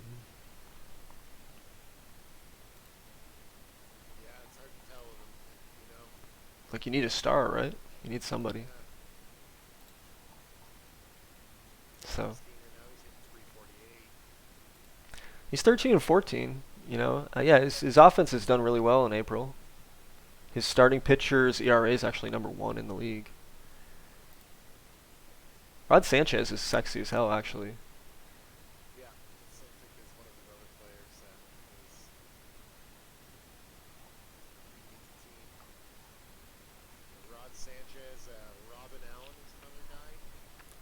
Robin Allen. Yeah, I was looking at him too. A lot of pitches, not just the 4, but Robin Allen's okay. He's got all righties. I don't see any lefties on his team. So, I don't know. I don't know what that means. It's just an observation. Doesn't believe in left-handed pitching. But yeah. He's actually, his Pythag is -3 right now. He's got a really good run differential. He just hasn't translated into wins. 4 and 8 and 1-run games. So number 1 starting in the league, but is the bullpen good? Bullpen's been average. Good defense for the most part. So Looks like his team's been getting on base. I feel like yeah, I don't know. He's got a lot of switch hitters, which is kind of cool. He's got some lefties in there, so his lineup, I can see how that could be a challenging lineup.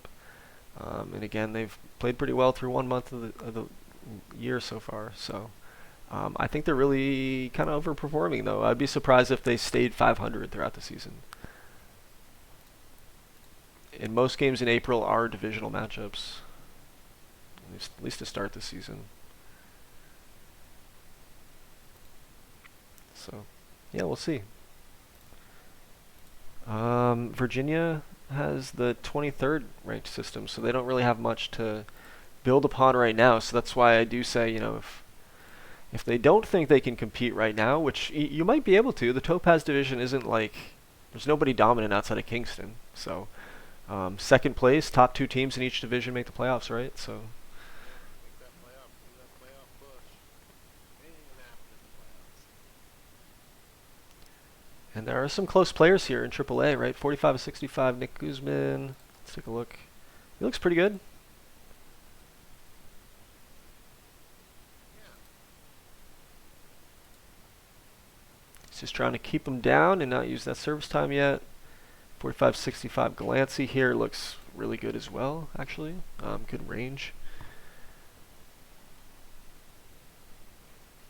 So maybe he calls those guys up. I don't know. Maybe he calls them up and he makes a push because they're probably serviceable at the major league level. So No, why not? yeah. So I said when we started looking at Virginia, I didn't know what Grabster's intention was. I didn't know if he was like trying to win or trying to lose, and I still don't think I know. I have no clue. Where they're at. Yeah. Yeah, cool. Well, either way, I'm glad they joined the league. I wish them the best of luck. And we'll move on to the next team. Yeah. That was third, right? Who's in fourth? Fourth was the Indianapolis Predators.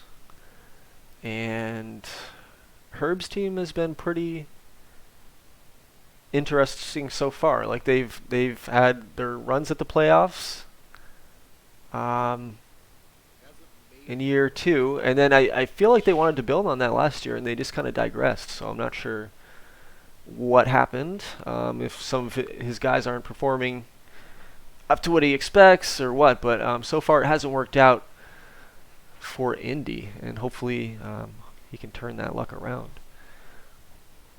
He's off to a rough start though this year, 9-18. rough start. I've been there, so.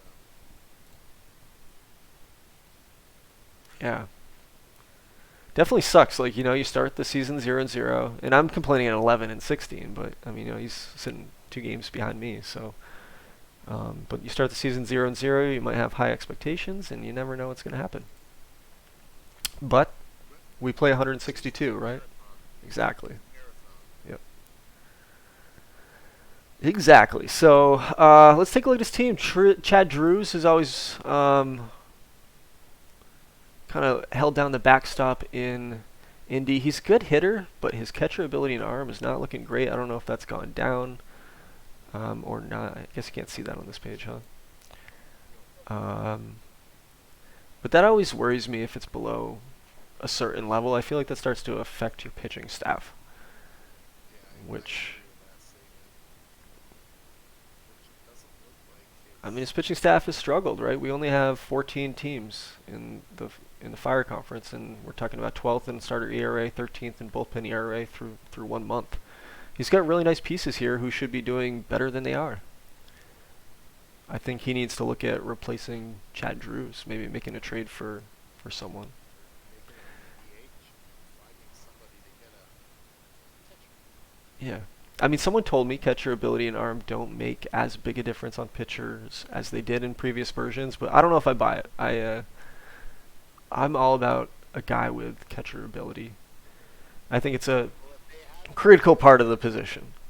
in my opinion, if they have those ratings on there, yeah, it might not help out the pitcher, but in theory, in the end, yeah, it does help out the pitcher. So. Yeah. And of course, we're probably going to go on about that for like 5 minutes. Yeah, I knew this was going to happen. Then we're going to look at his page and realize that he's just got him DHing. Rick Levasseur. Here we go. Here's his catcher. Also, not having a great season. Kind of a mid catcher, right? So, Find out he was the DH. he's a rookie though. This guy's a rookie.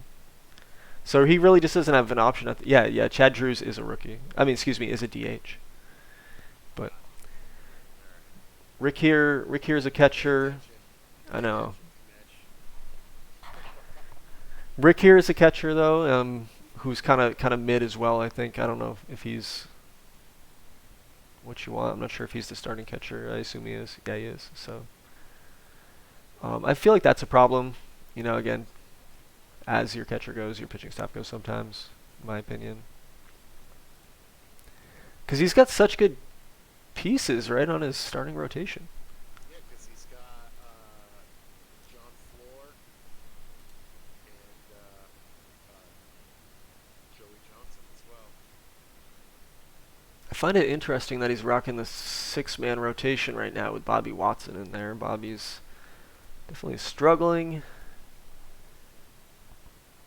I mean, things happen quick in this league, right? We're talking about 48 hours, and all of a sudden you have a pitcher who's gone down. Because yeah, look at that, he just took a dev hit, or maybe not just took a dev hit, but he isn't what he was in August. Yeah, ouch.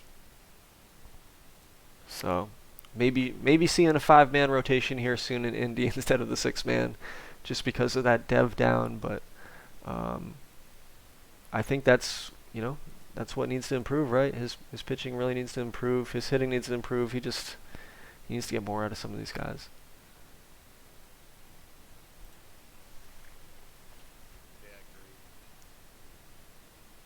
Mike Booton?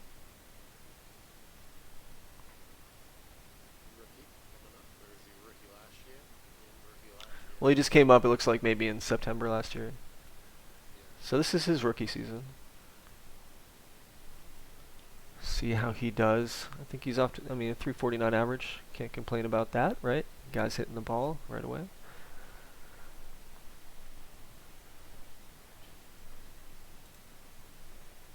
love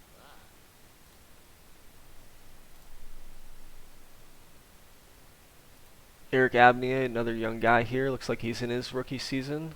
Put up 4.9 WAR in AAA last year. Um,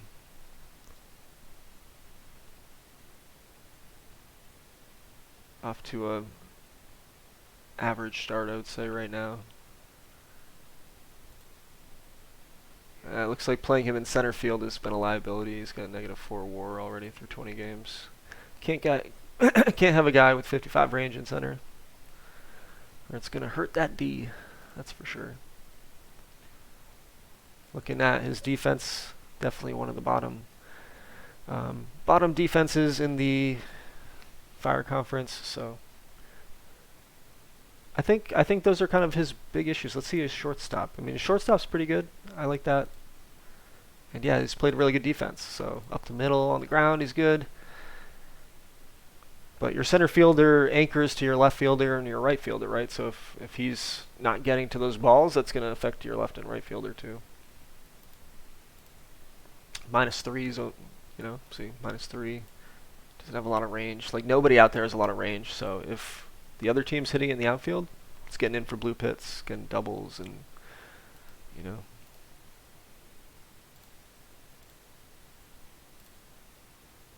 How's the system look? He's got a pretty good system, doesn't he? Looks like his system's ranked 17th, so he's right kind of towards the middle of the pack, as many of our GMs are. He does have some really nice pieces here. Jennings is AAA here, and he's not far away, so this is a bright piece coming up. 4 nice pitches, and he's close, right? Like, he could be there soon. Again, we do have a date. I do have a date that I announce. That's like call-up day, basically, where they won't get service time. So some GMs do like to choose to wait until that day just to get that extra service year out of them, especially if you're not competing. But some people, are afraid that it's going to stunt development by keeping them down too long, or some people would argue you're not keeping them down too long. So, everybody's so different in their approach.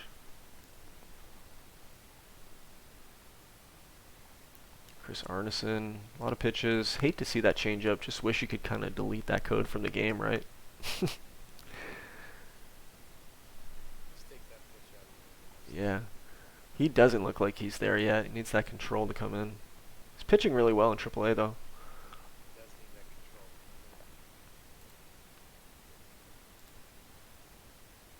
What do you think of Indy? I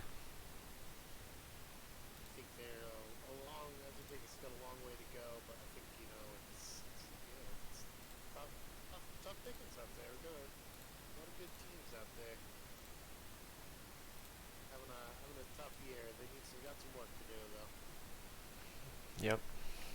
Yep. I mean, again, I think when you start that cold, it's hard to recover from it. We've had a few teams who have had rough starts. Literally, I mean, this is 9-18. I'm pretty sure Lehigh was 10-17 a few years ago and ended up making the championship game in the ice conference. So you never know. You never know. You never should count yourself out. Make some adjustments, and you could be right turning things around. So next team up, I think we have the Nashville Blues. Cody and the Nashville Blues. 13-13, off to an average start. Much like everybody else in the division, it's just a big pile of 500 teams so far. Really across the league, a lot of parity, right? I mean, most teams are in that bubble of 500. But so far, yeah. John Bartlett has been a stud. He just came up last year and really struggled, right? Look at this. He only hit. Oh, is he a dual player as well? Man, another guy. Look at this guy. Yeah, it doesn't look as good as the other guy. No, he doesn't. I would not have this guy pitching. That's just me. Just concentrate on that sexy bat. Although he strikes out a lot, but I mean he's gonna walk a lot too. How do I see his offensive stats here? Oh, here they are. I mean, he's smashing the ball. He's got 10 home runs already. We're 24 games in. On base percentage right now. Only 333. So I don't know. I like Bartlett. He's young. Match him with Scott Cariccio, who's turning into his 30s, right? Who's really off to a slow start. He's looks like he's digressed a little bit. Yeah. I don't think he's going to be a negative WAR player for Cody this year, but he is locked up for 4 years. Let's hope he doesn't fall off a cliff, right? Yeah. He's coming off an MVP 2 seasons ago. He's 3 times an All-Star. He's been a stud, but I feel like these aren't the bars I remember seeing. Yeah, he's taking a little hit. Wow.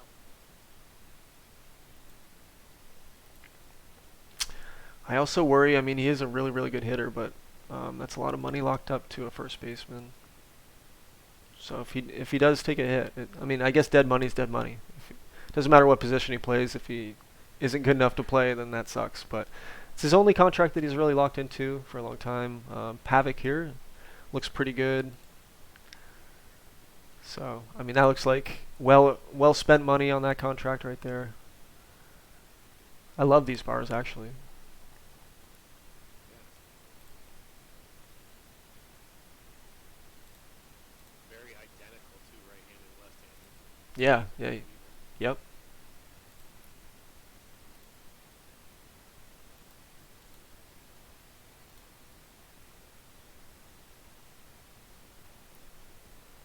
But yeah, he needs to drive in runs more. So he needs to get on base. Like, look at these averages; it's killing him.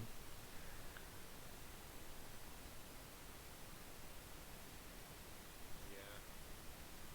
Yeah, they need to get some hits. It's got a lot of. Yeah, it's not good when you got middle of the lineup in the teams, you know. He plays in a really good ballpark for a guy who hits in the gap and hits line drives. You know, doubles and triples are off the charts here. Really hard to hit home runs here, apparently. So, like, it's tough to be a guy like. It's amazing that Bartlett has those 10 home runs already. That just shows to how powerful this guy might be. Um, he only hit 18 last year in 150 games. So who knows if this will keep up, or maybe he's been on the road already for a bunch of games. But yeah. The one thing that's crazy about Cody's team is he's $33 million in the red.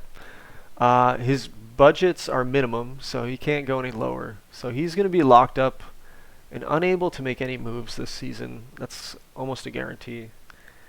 Unless he gets super, super creative and dumps somebody here. But next year he'll have a little more flexibility to kind of figure things out. But again, he's going to be budget locked on a couple of these guys for a couple seasons before he starts to have some flexibility to be creative with his roster.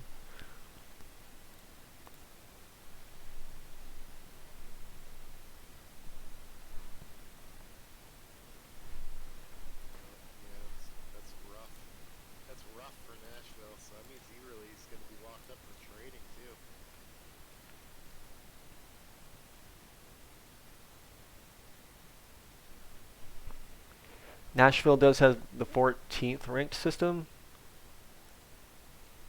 Doesn't look like anybody's super close yet. We've got a guy up in A plus.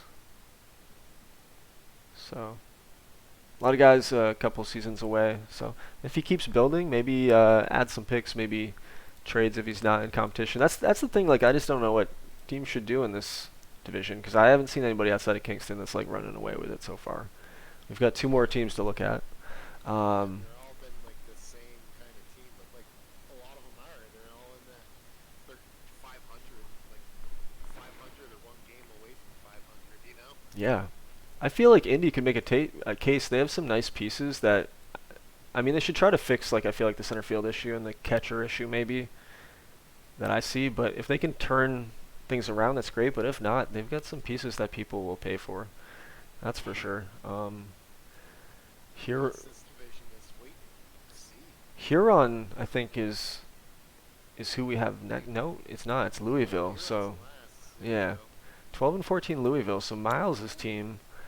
Um, I think Miles's team is probably the second best team in the division. I'm gonna just go on a limb and say that. He's away right now, so he's kind of on autopilot as he's dealing with his family stuff. But um, yeah, I Korean Kong, right? say that again. It's Korean Kong, right? He's got the Korean Kong. He just signed Park, who's already ranked the third. Let's see what he's doing so far. That's a good point. The Korean Kong, 5 home runs in 24 games. I mean, yeah, I mean he's doing it, right? He's on pace for 6 WAR. I'll take that as a 23-year-old who isn't fully developed. Like his contact's at 55. God forbid that goes up to 80. Yeah. So yeah, no, he's going to be really good. The only thing we're going to ever have to worry about here, right, is the injury history with Sung Hyun Park.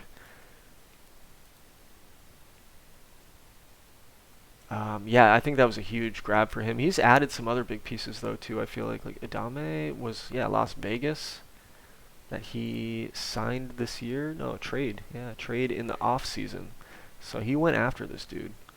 Unmotivated, low work ethic, but a stud. He ERA leader in 2002, innings pitched leader, does not get injured. An unmotivated Just kidding. Pitcher of the Year award guy too. In I don't know what year. Pitcher of the year, yeah, 2002. 269 strikeouts that year. So, yeah, that's crazy. He didn't even try, and he just won pitcher of the year. Or no, it says Jordan needs a push to bring out his best. So Las Vegas, someone on that team just knew how to push the right buttons. Let's hope Louisville can do the same. And it looks like so far they can, because 2.67 ERA is nothing to scoff at. But let's hope this never happens again. But on top of that, I think Adame is a really sexy piece. That's going to help them maybe identify themselves as a contender over here in Topaz. We'll see. Yeah, Rob Coffey I feel like was also a pickup. Yeah, so Denver traded Rob Coffey. Or let's see, it's his trade with Boston. This is the one I messed up. It might be. I'm not sure. No, Denver Dynamite to the Louisville Rivermen. So I don't know why it says that. But anyways, yeah, Rob Coffey's off to a really good start for Louisville, and that was another acquisition. So I feel like Miles's intention was, he got all those draft picks a few years ago. Some of those guys are now coming up, and I think he wants to make his push for the playoffs because I don't think this team's been to the playoffs, right? No, I don't think so either. I think the guy that originally started with this team said he's played, but just really bad at making rosters. So Yeah, no, the first GM of this team. Maybe there was only one other GM. Didn't like the pace of the league. That's why he left. It wasn't that he didn't like it. He was really polite about it. It was just not for him, as he said. It was a little too quick, which I totally get. Everybody has different preferences. So Miles has been really awesome since he came in. Made a ton of trades, and been super active, and I'm super happy to have him as a GM of the Rivermen. But yeah, I think Louisville's all about the pitching staff, right? Looks super sexy, the starting rotation. Um, the hitters outside of Coffee and Park, which he just added, I feel like his lineup's not the best. He's got a bunch of young guys that are about to try to prove themselves, kind of thing, right? Yeah, I think that's the way he's still going for it. So did he try and do the San Diego and what Spokane thing as well? I mean, maybe you could say that, right? Bringing up the prospects and Let him cook. yeah, yeah. I feel like he's still got a pretty good system though. He has traded away some prospects to get some of these big guys, so he isn't afraid to not only bring prospects in to develop, but also to use as assets to make other big deals. So his system actually isn't as deep as you'd think. They are still a top-ranked system though.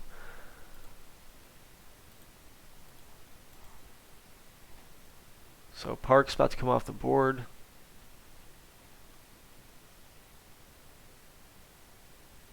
I don't know, just a couple pieces. I don't think his system's that deep anymore. He's got Victor Nieto that's not too far away. It's kind of mid, I would say. Yeah.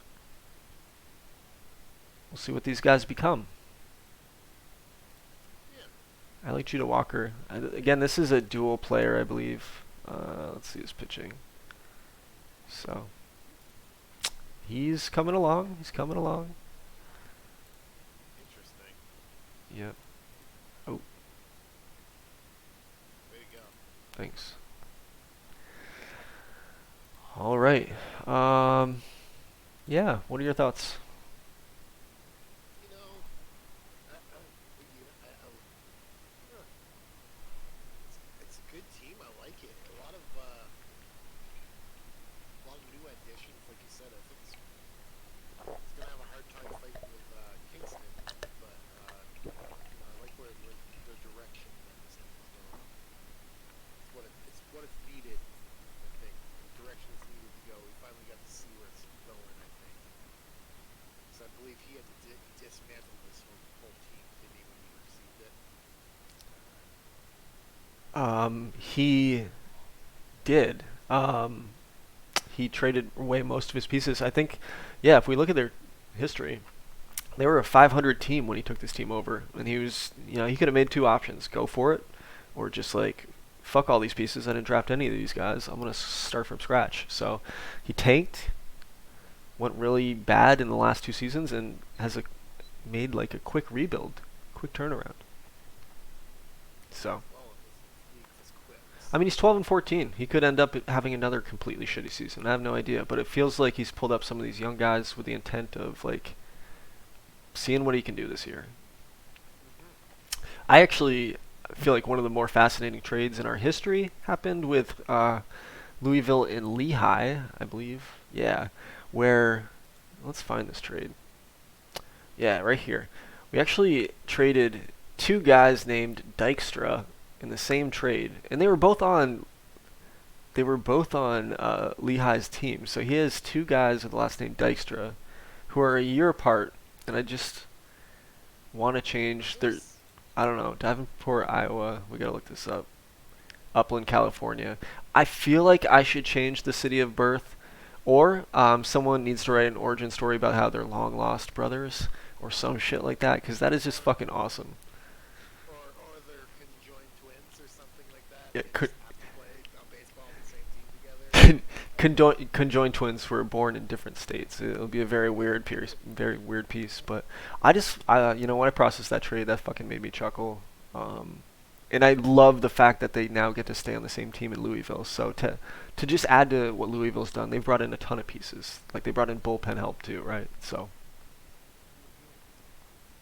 Very interesting. That's really interesting. It's kind of rare, interesting last name too. Doesn't seem like you see that everywhere. But that's what I'm talking about, though. He's not afraid to shuffle assets for assets because he traded away a prospect here for that. Like this guy looks decent. So yeah, all right, we're getting towards the end. We've got one team left, and that would be Huron, the correct? Huron Herons. Yeah, we've been crapping on this team a lot lately. Well, they've been terrible. They've been the joke of the league, and they do have a new GM. His name's Michael. And let's see here, 66, 55, 50 wins. They've been terrible. And the first guy that took over this team, little team history here, was a douchebag. I should take that back. He was an unpleasant person. I realize this is going to be on YouTube and public, and no one will ever watch it outside of this league. But I don't want to be, I don't want to be mean. So he was an unpleasant person. So we let him go. I let him go. You already made it back. How you feel about it? The next GM was a really nice guy, and he just unfortunately family stuff pulled him away, and we didn't hear from him for a while. So on to the next one. Hopefully Michael can carry this team to the promised land, get to the postseason, see what he can do. Right? Not gonna happen this year. He thinks it is. I mean, well, I didn't say he thinks it is, but he thinks he's got a chance this year. So let's see what he's got going on. I knew that Huron did have one of the better systems in the league, though, didn't they? Um, they did, yeah. Let's see. They've got the number 2 system in the league. Oh yeah, and Huron. This is what Huron did this year. Yeah, he made the big move with his system too to rebuff it. He got 4 guys in IAFA, and they were all pretty like sexy looking players. Definitely a baller move. Mad respect for making such a ballsy move. He spent something like 70 or 80 million in international complex with all the penalties and bonuses. I'm pretty sure because over 6 million it's taxed 100%, right? So he spent his initial 6 million, but he spent 44 million in total. So that's what 38 million times 100% is 72 million plus the other 78 million total, roughly. I'm bad at math, but I think that's about right. But I loved Moya. 6 pitches. This guy's going to be really, really good. So that was an amazing grab, I feel like. Um, who's the other one? Tejeda was pretty good. Yeah. Yeah, he looks like he's going to be good. Love the personality. I mean, again, these guys are 16-year-olds. You never know what's going to happen. Yeah, that's gonna go down really fast. I've done it before. This guy I loved. So when you can turn cash into top prospects, I'll take that, right? Like it's Yeah, smart. exactly. I wouldn't have. I don't think too many people should do this because then if you swing and miss on a guy, and it's gonna fuck with the market. But if you swing and miss on a guy, then you're stuck with all this cash, like a couple teams here. Um, that's just gonna be wasted because of our financial system. Yeah. So yeah, let's look at Huron's actual team though, right? We kind of skipped order this time. We went on his system Yeah, first. but I think what's been known about this team, so. Yeah, he's brought up. So it looks like they got a lot of players up already. I was gonna say he brought up Victor Rivera, who has got really good range here, so he's probably gonna play a pretty good shortstop. Um, and he's man, he's not developed, but he's probably good enough to be at the league level. He's struggled so far at the plate, so man, I would really keep an eye on him and make sure he's hasn't been rushed. He did have a great season at AAA, so all signs would point he plays towards good defensively at shortstop a yeah. little bit, but I Yeah, mean, he's got .6 WAR, so he must be killing it in the field, huh? Just average. So. just average, but short sample Oh, he's got size. 6 home runs. All right, all right, all right. I see you. I see you, Victor. I see you. Um, So yeah. So that's a sexy young piece that he's got. Jesse Carter has struggled mightily, but another young, good-looking piece here. I hate this. So I'm in another league as well, and I've got a bunch of young hitters, and when they come up and don't produce right away, man, I panic. I completely panic. So hopefully Michael's hanging in there and not panicking. In that some of his guys pull through here. Don't panic, Michael. yeah, don't panic. Don't panic. I mean, working out for me right now. Mark Morales here, another rookie. He's pitching really well. Definitely something to be happy about. He's a captain, so you gotta love the personality. Obviously, the control is a little bit of a worry there, but um, we do have to remember this. This podcast is looking at OSA ratings, so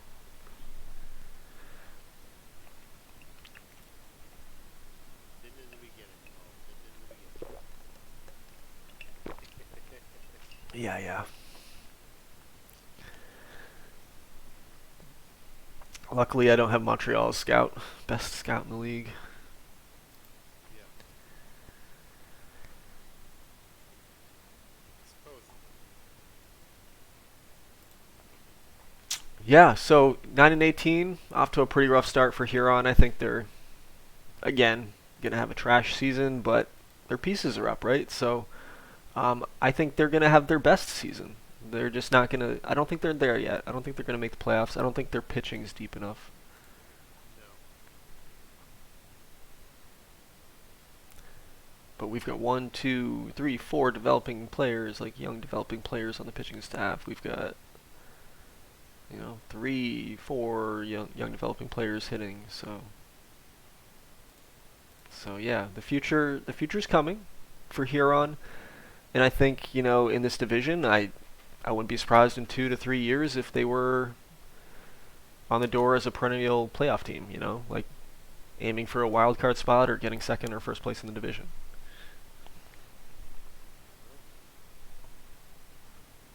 Well, Do you have yeah, I any? could see them. It's a waiting game with these rookies. I tell you, like you never know what's going to happen with them. But you know, Any last thoughts on Huron? Anybody on the team? not really. I think it's just hard to tell yet with this team. Good for Brock Rogers here. This guy, just pitching great. Just kind of funny. Yeah. You never know who's gonna break out. 27th round, Brock Rogers, throwing 200 innings a year, not putting up 21 losses a year like Rat Good Soro. Yeah. So yeah. All right. I think it's time to rank them, and Rank 'em. pretty close to time to wrap the stream up. Yeah, I agree. Thinking, I think a clear favorite. It's definitely going to be Kingston. I They've been agree. rocking it. They think they fell short. Is this their year? Who knows? Oh man, in second place, I'm having a hard time with this one. It literally could be anybody. Uh, I agree with that statement as well. I don't I'm think it could be anybody. I, just gonna go shoot it off randomly here. I'm gonna go with Nashville, St. Louis, Virginia, Louisville, Indy Huron. I don't know. I just started naming them off as I went through it. It's hard to tell with this no, one. it's fair. Yeah, and this is where I think our eyes deceive us. We see Indy and Huron with 9 wins, and that's a single number. And the rest of these teams are in double digits. We're like those teams are buried, but I don't think that's true. I mean, think about it. They're 3.5 games behind Louisville, so that Yeah, shit could change in a week. anybody. It could. So yeah, it really could be anybody. I do think it's gonna be Kingston. Um, I think number two. So I'm gonna. There's a stipulation to this. I'm gonna pick number two. I'm gonna pick Louisville number two because I think again they have the brightest pieces that are the closest. They just lost Lays. Oh, we didn't even mention this. I'm gonna mention this real quick, but they just lost Lane Hazeltine for the season, and that's a brutal one because this guy looked really really good, Uh, and he had a decent season last year. I mean, starting things off, So I thought he was gonna take the next step this year. So that one's brutal. But I think, anyways, Louisville number two. Um, and I think St. Louis can take number two, but I think St. Louis has to make a move. I think they have another year or two to be competitive here before some of these younger teams are going to take them over. So I pick St. Louis 3 with really an opportunity to really take that 2 spot next. Um, 4, I'm going to have to go with. Man, this is tough. It's tough, isn't it? It's tough. It is tough. I'm gonna go with the bottom first. I'm gonna go with the bottom first. I think Huron's gonna be 6th, and I think Virginia's gonna be 7th, and I think Indy's gonna be 5th. So that leaves Nashville somehow squishing into 4th. So that's my prediction. In the most unorthodox way that I could deliver it. I think we both agree. Maybe tell me if you disagree. I think both wildcard teams are coming from the Ruby division. I agree with that. I Yeah. have to say that. I think All right. So tell me, who's your team coming out of the Fire Conference? that's going to win. To represent. Represent the Fire Conference, get through the playoffs, be in the championship game against. And if just to remind you, you picked Atlanta. Big prediction there in the Ooh, man. yeah, or big went out on a limb on that one. You know what I'm going to do? You know, as I see myself sitting there high and mighty, spoke the squatches are coming. You're gonna pick yourself? Yep, picking myself. Wow, what a crackhead! I can't imagine a worse way to jinx myself than to pick myself on the podcast. Lady Luck's on my side, baby. We'll see. Hey, if you win a championship this year, or if you get to a championship this year, I'll be mighty impressed. I'll say that. Um, but never say never. 17-9. What can I say to the guy that has the 3rd best record in the league right now? So. All right. Yeah. Who will I pick? I will pick. So you're gonna do that. Wait, I just want to check here. You picked. Where'd you pick yourself? 3rd. Okay, so you're gonna do that as the wild card. All right. All right. Yeah, see? All right. Little tradition. All right. So I picked what? I picked San Diego, Phoenix, Spokane.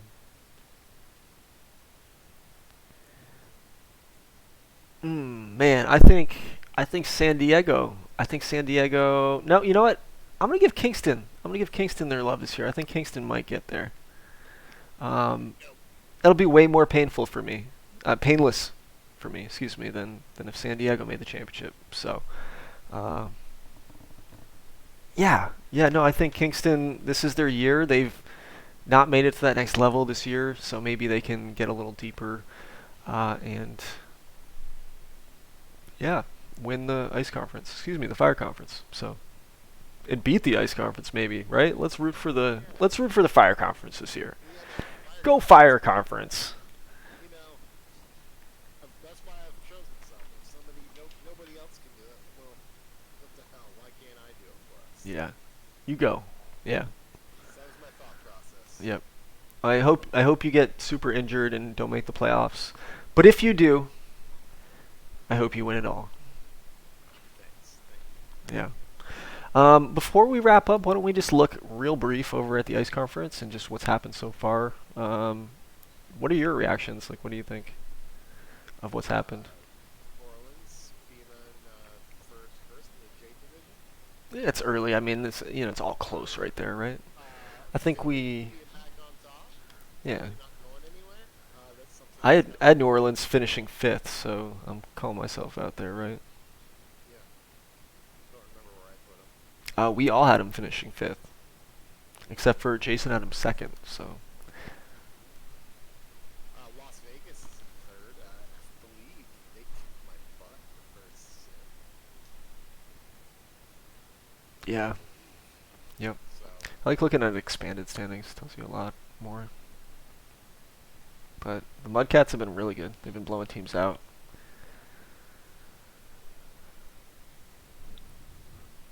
As has Kingston. And yeah, you've been pretty good at 2. You're 11-3 at home. You've been killing it on that home field. So All right.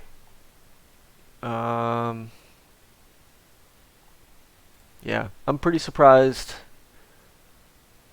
I don't know. I guess by nothing. This is all super close. 2.5 games, and Sapphire division is tight as usual. yeah, yeah. We'll see if any separation happens there. A Yeah, any separation. I will see how well on that goes. little surprised by Fort Collins down here. It's early, Yeah, I'm but surprised about that. I just saw not too that Fort Collins was again, in last. I'm really surprised by that. not far back though. No, not far back, but So yeah, I made the comment though. I feel like we've just like you can't just think Fort Collins is going to be there because they've done it 3 years in a row. So we'll see. We'll see. yeah, The division's definitely getting more competitive. So yeah. well, it's been fun. Thanks for doing the podcast. Thanks for listening, everybody. We didn't do it live. We recorded this so that we could. I don't know. I don't know why. Oh yeah, cause my internet sucks and people can hear it better this way. But yeah, it doesn't lag as much. Hopefully. So yeah, thanks for listening. Thanks again, Chris, for joining. And good luck this season, unless you're playing the Oahu Paddlers. Yeah, we'll go to Paradise All Enjoy right. your retirement home there in Oahu. All right. Have a good night.